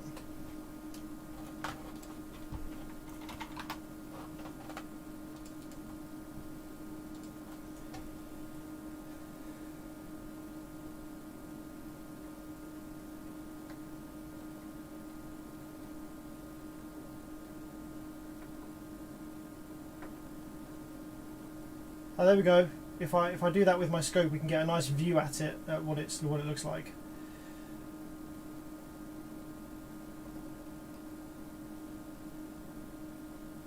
Right, there we go. That is the waveform that we have.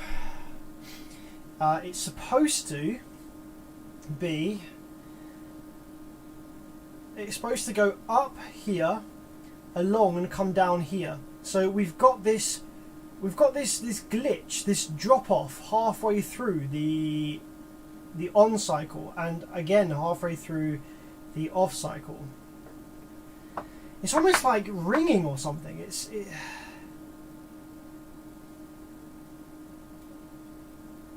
I have seen this before, but I can't remember what it was that was the issue.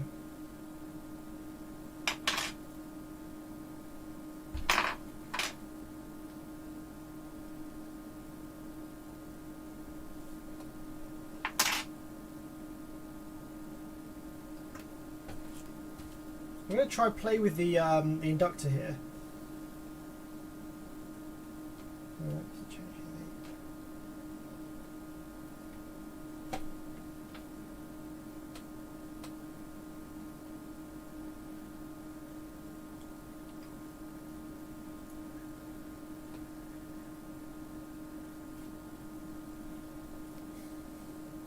I look at pull down resistors.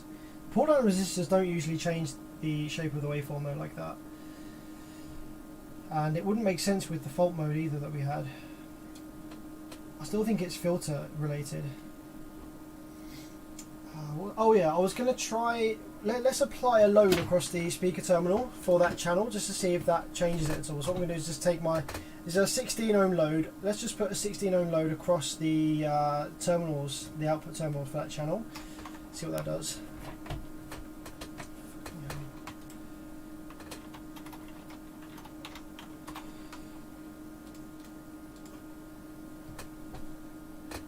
So this is now with a load across the speaker terminals. No, it's still the same. And if I remove the load, it doesn't change it at all, still the same. And if I put it in bridge mode, still the same. So the filter network is doing its job, it's filtering that. So the issue is like before the filter network then perhaps.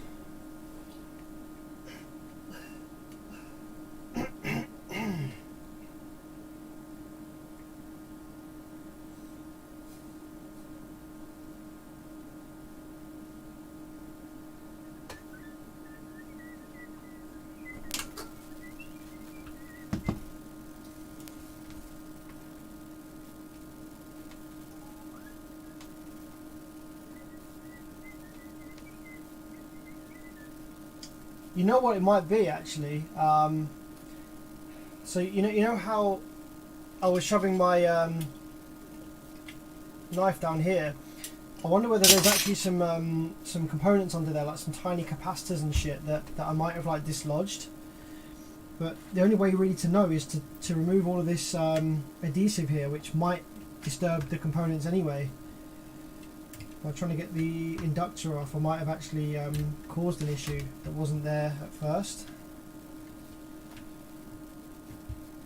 I just noticed there is actually a capacitor under here. Just a really little one, little surface mount cap. It's like a surface mount aluminium cap. Yeah, guys, I fucked it. Hold my hand up in the air. I fucked it. This one's on me, guys. This one is on me. So what I've done is, whilst trying to remove the adhesive to remove the filter inductor, I have damaged inside here. There's supposed to be a little capacitor on here, which now no longer has a trace. Fuck, that's on me, guys. That's my bad. So what we're gonna have to do is repair that entire section, trace everything. My bad. We all make mistakes. That's on me. I completely fucked that. Nice. Probably not going to be charging the customer for this repair. I'm just going to do this one for free because the only issue with this amplifier, in the end, you know, if we were better at diagnosing these, the only issue with this amplifier would have been this capacitor here on the output filter, right? So the fact that we have gone looking for issues with the inductor, which you can see my thought process as to why I thought it was the inductor. If we hadn't done that, then we wouldn't have damaged this area around here. We could have just removed this capacitor, replaced it, and that would have been it fixed. But because we were barking up the wrong tree with it being the inductor, having to remove the inductor, ended up by trying to remove the inductor with all this adhesive bullshit, ended up damaging the board there, and one of the capacitors there has now disappeared. That's on me. That is completely my fault. Nothing to do with the repair whatsoever. So probably going to do this one for free when we get it back up and running, and just explain what happened there, and yeah, just hope that they're cool with that, provided the amplifier works and is reliable. But I don't feel happy charging for this repair whatsoever.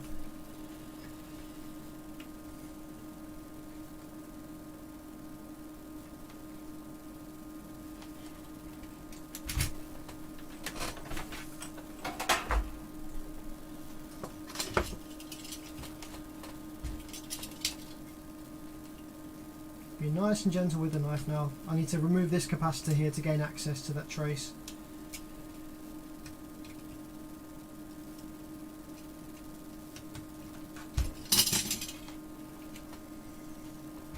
But as much as I like Rockford, I'm not a fan of that. Like, I understand that they want to make this as rugged as possible with all of this adhesive, but how are you supposed to remove that inductor without getting rid of the adhesive? And by getting rid of the adhesive requires you to cut down there, and then you end up damaging the, like, I wouldn't, if I was putting adhesive on an amplifier board that didn't have, I would try not to run adhesive over components like that.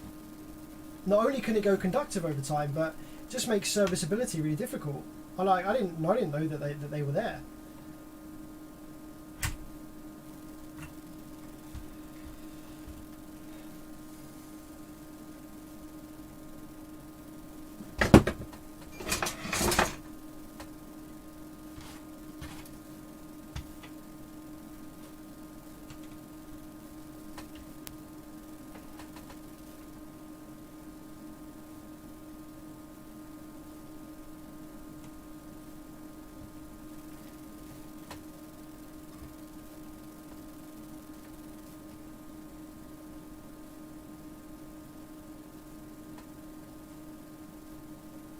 So even though I'm not going to get paid for this repair, I hope that so far this has been entertaining and educational in some way or another for you guys.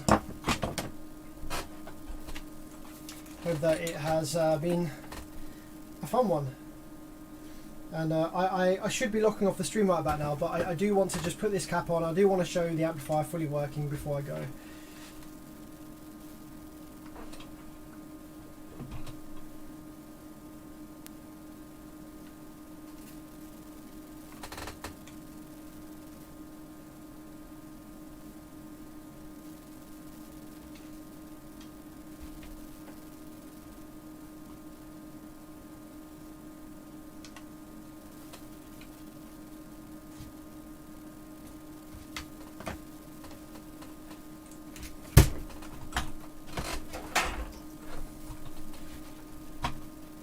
Right, so let's get this cap out of the way so we can see exactly what we've done. What have we done? Okay, looks like there is a trace. Fucking hell, looks like I've really pulled the trace off as well. Oh my god. So just in here there's supposed to be a capacitor there, and that is connected to this via here, this trace. So it looks like I've pulled that via right out of there, so we're going to have to run a little magnet wire through that via from the other side of the board, and then into that capacitor there, and then the other trace of that capacitor goes, where does that go? Way off under here. Let's pull that adhesive off now.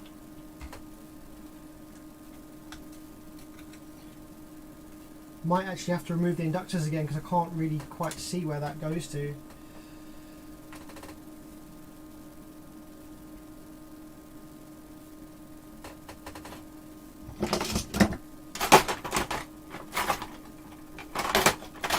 Yeah, we could go off the schematic actually to find out where this trace is supposed to go to. Looks like it goes down there.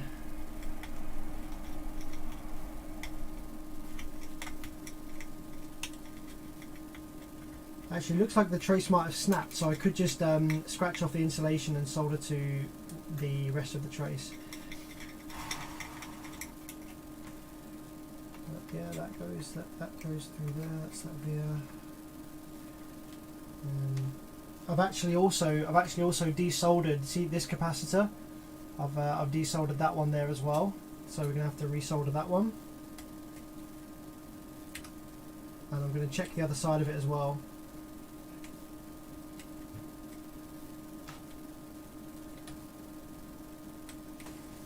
Holy shit, man, what a nightmare. Literally, Amtech's worst nightmare. I'm going to remove these inductors because I can't see where it goes. I'm probably just going to remove the inductor that I had removed before.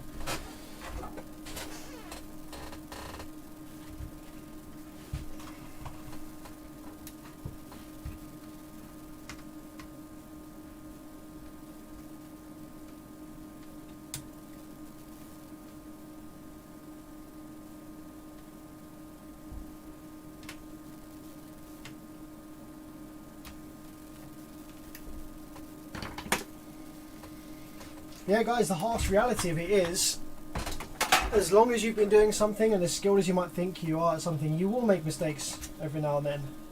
Especially when it comes to a board that you are not used to working on, or something you're not used to doing. If you know something you're not used to doing, you don't expect there to be components under where they are, you might make mistakes. It's okay.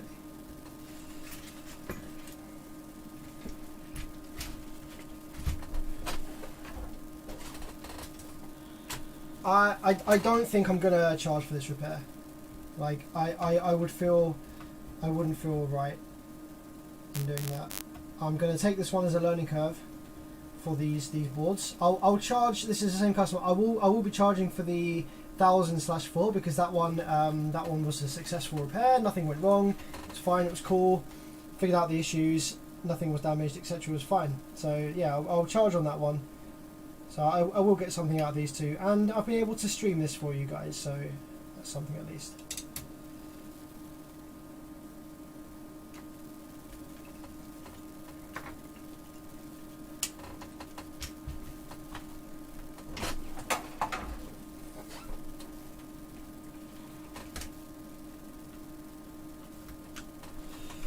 Right, so where does that trace go then?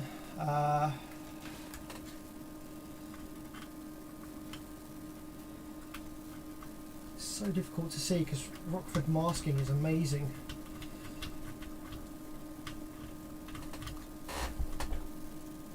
Oh, there we go. I think that's the trace there. So if I scratch off at that, oh, it goes. Oh, there's a little via. Okay, so there's another via. It goes back down to the other side of the PCB. Yeah. Okay.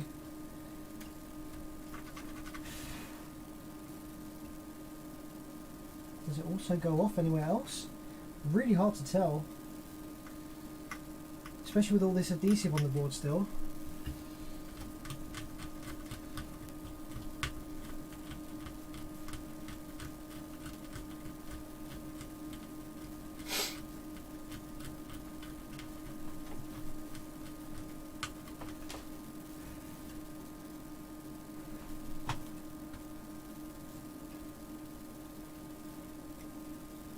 No, there's no trace. Okay, so there's one trace here that goes wee to this via, and then you've got this trace here which goes around, and you've got, oh wow, okay, there's a couple others as well. So you got, yeah, this capacitor here was connected only via this little gold via here, which you can just about see there.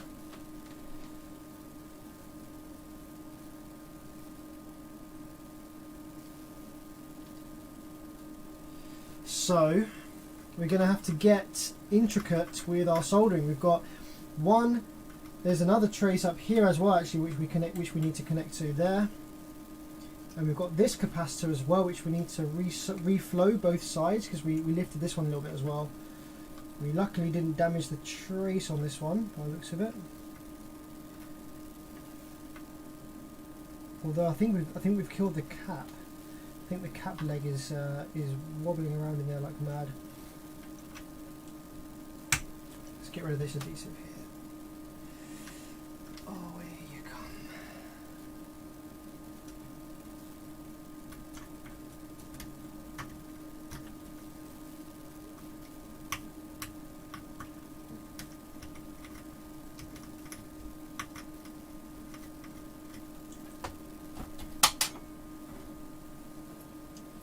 I'm going to remove this cap from here just real quick because I want to make sure it's okay underneath.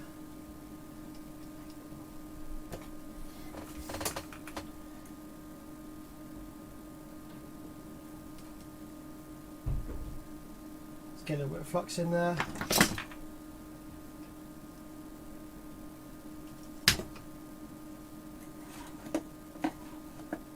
Yeah, this is not hot glue. I know it looks like hot glue. A lot of people think it's hot glue, but it's not. It is like a silicon mastic. It does not melt. It is not a melty boy.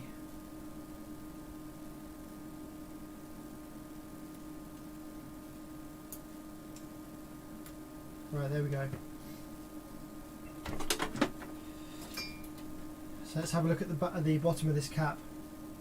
Okay, so yeah, this cap is toast as well. The cap's actually fine, but this leg here has snapped off, so we can't reuse this cap. So we're gonna have to put two new caps in there. That's fine, we can do that. I think I also want to check these two as well that are by here. But it's so hard, although not necessarily. No, we don't need to check those because this channel works fine, doesn't it? Yeah, the only bad channel is this one here. So we only need to worry about what's going on this channel because this channel is the one that's not working well.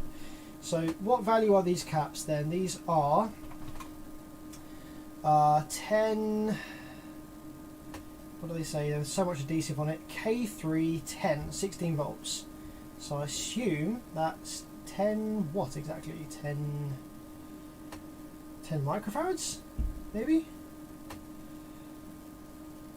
Now I do have lots of these type of caps, but I think they're all in the loft. I've got a massive selection of all these surface mount caps here.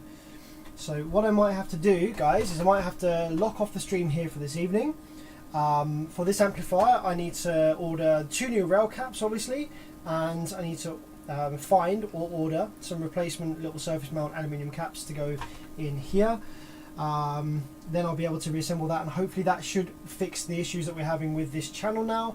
And then with the other Rockford Fosgate amplifier, I have ordered the drive transistor, the drive IC. I've ordered the drive IC, so that's on its way. And also I'm getting a schematic for the PWM generation card, which also has the activation circuit on it, which is one of the areas that we're having a problem with on that one as well. So we'll have a schematic to reference to.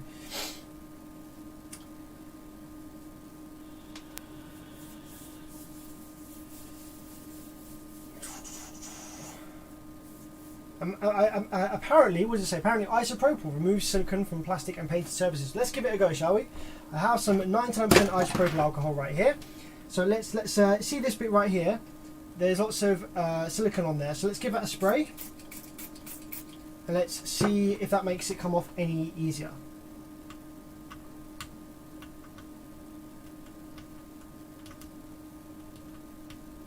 Which full bridge amps are the most reliable in your personal opinion? Powerus are pretty awesome. Next down the line is Taramps. Powerus, then Taramps, then Banda, then oh, hang on, Sound Digital as well. So we've got, I reckon, right at the top you've got Powerus, then you got Taramps, the new stuff. The new Taramps is awesome. Then underneath them you got Sound Digital, then Stetson. I think that's the order. Oh, Banda, hang on it. Powerus, Taramps, Sound Digital, Banda, Stetson. I'm probably missing one. That's the order that I would give. Now this isn't coming off any easier really. Like it's still stuck. Like it's coming off because I'm working at it. So this is what I've been doing the whole time anyway. But it's not eating it. It's not like making it come off any easier.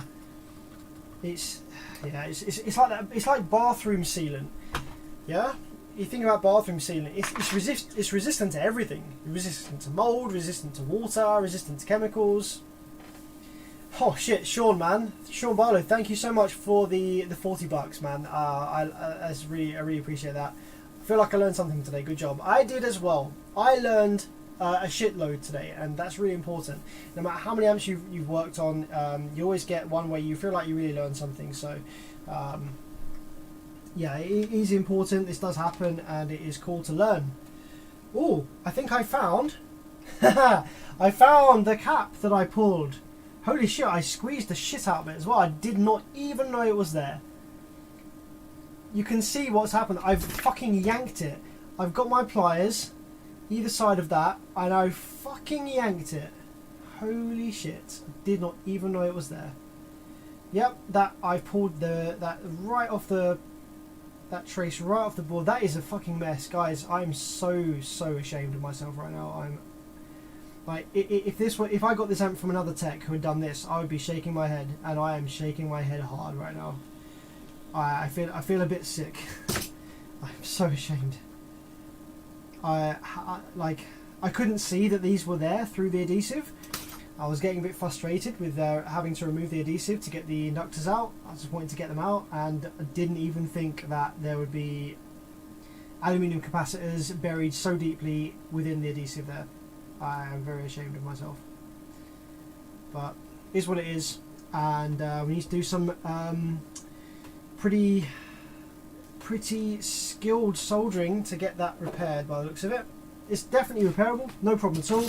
Yeah, the traces are damaged, but I've repaired much worse than this before in terms of trace damage, so it's not like it's not going to get fixed, but I am very ashamed.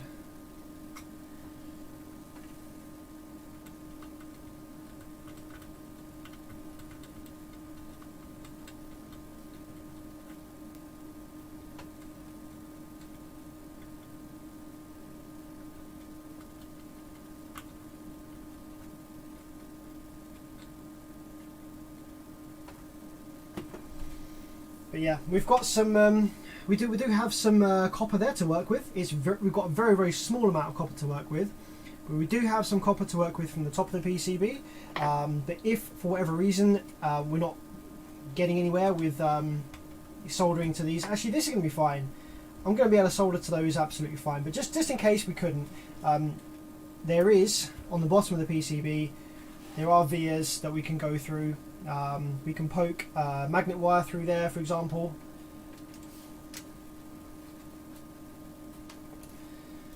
Let's give you the microscope view. We can see the sort of soldering that we're going to have to do to get that repaired.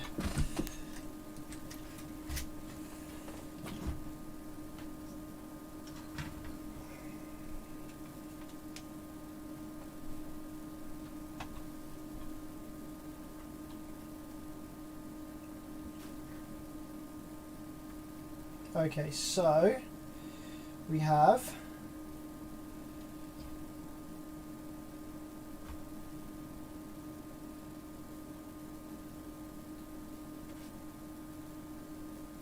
there's our first via that we can potentially solder to.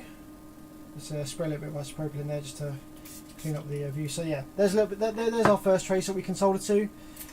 Our first via there.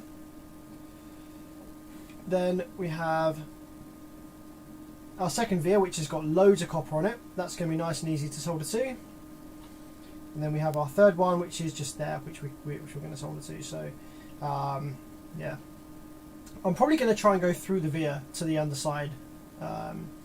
Naturally, there are no drill bits that are that small, but I think we can do this from the top of the board. Just need to get some magnet wire just to rebuild these traces that I absolutely yeeted off the board. What a disaster. Yeah, I will probably live stream this this trace repair, if you like, later on this week. So hit the subscribe button if you're interested on seeing how I recover from my horrendous mishaps like that.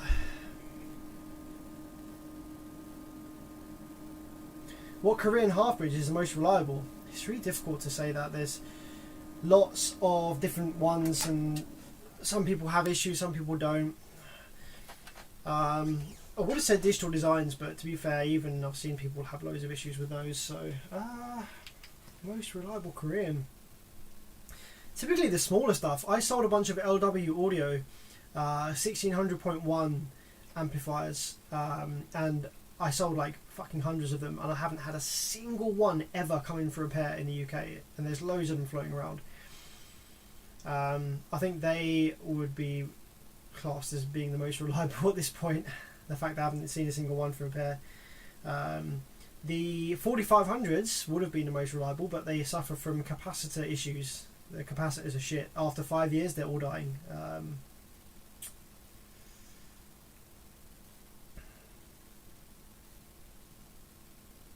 What could you have done different? Good question. What could I have done differently here to prevent that from happening? So if I'd have known that there was those capacitors under there and not have yeeted out the traces, I could have just cut around them slightly differently. I could have cut closer to the inductor rather than like. No, actually, what did I think I did? I cut close to the inductor here, and then the thing that caused that was me grabbing the adhesive with the pliers and yanking it out. That's what's done that. So if I hadn't have tried to remove the adhesive like this, then that wouldn't have happened. So I could have maybe done a deeper visual inspection. Like I could have like looked around these end channels and been like, right, there's some little capacitors here. I could have looked in between here. Right, there's a capacitor under there, under that adhesive. Right, okay, there's a trend here. I could have seen that there are some capacitors under the adhesive here, and therefore not got my pliers and tried to pull the adhesive out like that. That's what I could have done differently there.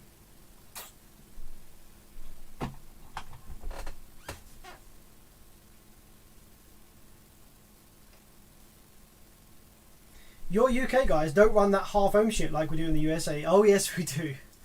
Oh yes, we do. Yeah, 0.25 ohm daily is a common occurrence. I actually ran my Korean amplifiers in my van at 0.25 ohm daily for a year and a half, I think it was in the end. They were strapped at 0.5, so each amp was seeing 0.25 and they were strapped at 0.5 and they lasted a year and a half. Yeah, trust me, the UK does that a lot as well. Yeah, the Power are pretty awesome amps for sure. Sam, you can get drill bits down to 0.1 of a millimeter. Dude, I know that I would snap that drill bit the second I looked at it.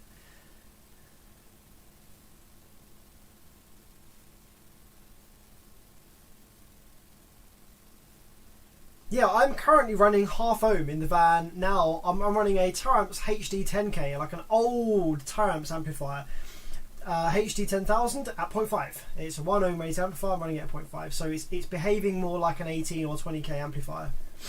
I ran some LW Audio 4500s at 0.25. Yeah, they were a brand of amplifier that I distributed in the UK for a while, but my subs have really crazy impedance rise, so that was the only reason I was really able to get away with it for a long time, is because my subs rise so much. But yeah, guys, thanks for joining us on the stream. I'm going to lock it off here. Probably won't be streaming. No, I'm not going to be streaming tomorrow. I might be streaming back again on Wednesday or Thursday. So, guys, this sort of time, Wednesday or Thursday, we'll probably be looking at the trace repair on this one that I screwed up and showing you how I tackle that. And maybe we'll have the driver for the 1000 watt per channel Rockford as well, so I might be able to finish that one with the schematic for the PWM card. And I've also got a JL Audio 500/1, which is, I think, is it a V2? Yeah, this one of these ones. So we're going to be looking at that a little bit later on this week as well. I think that's got a dead power supply, at least, maybe with a dead output section as well, who knows, but all I know is that the power supply effects are definitely dead. Thank you to Blown Budget Hondas for the $6.99, my man. Thanks for answering my questions. I'll reach out if I need any more help. Yeah, absolutely, man. Reach out at any point you like. Reach out anytime. So Wednesday or Thursday. Sarah Connor says paypal.com. Not sure what you mean. Do you want to send me some money? It's cool, man. Just keep watching my streams. That's all you need to do. You don't need to send me any money. It's fine. But I appreciate the offer. But if you do want to send me money, I guess you can use the super chat. The super chat thing on here, I think YouTube takes like 15-20% of it, but it's cool. It's still awesome that you're able to do that, and it shows up on here, so that's cool. But yeah, guys, nice one. Take it easy, have a great evening, and I'll see you on Wednesday or Thursday for round 3 of this bullshit. Okay, Sarah Connor, my PayPal is, you can send it to distruk@gmail.com. I think that's right. distruk@gmail.com. If you did want my PayPal, but honestly, don't feel inclined to whatsoever. I don't need any donations. But since you're asking repeatedly, this email address links to my PayPal. So massively thanks if you did want to send something through there. Hey, can my HD3K handle 0.5 ohms with my subs having pretty high impedance rise? You would need to measure your impedance rise to confirm that you do actually have high impedance rise, but the HD3K is not a particularly strong amplifier in terms of headroom, so even if you had strong impedance rise, I genuinely wouldn't recommend it on the HD3K. On the base 3K, maybe. On the smart 3K, yeah, for sure, maybe, but the HD3K, probably not. But yeah, guys, nice one, take it easy. Catch you next time.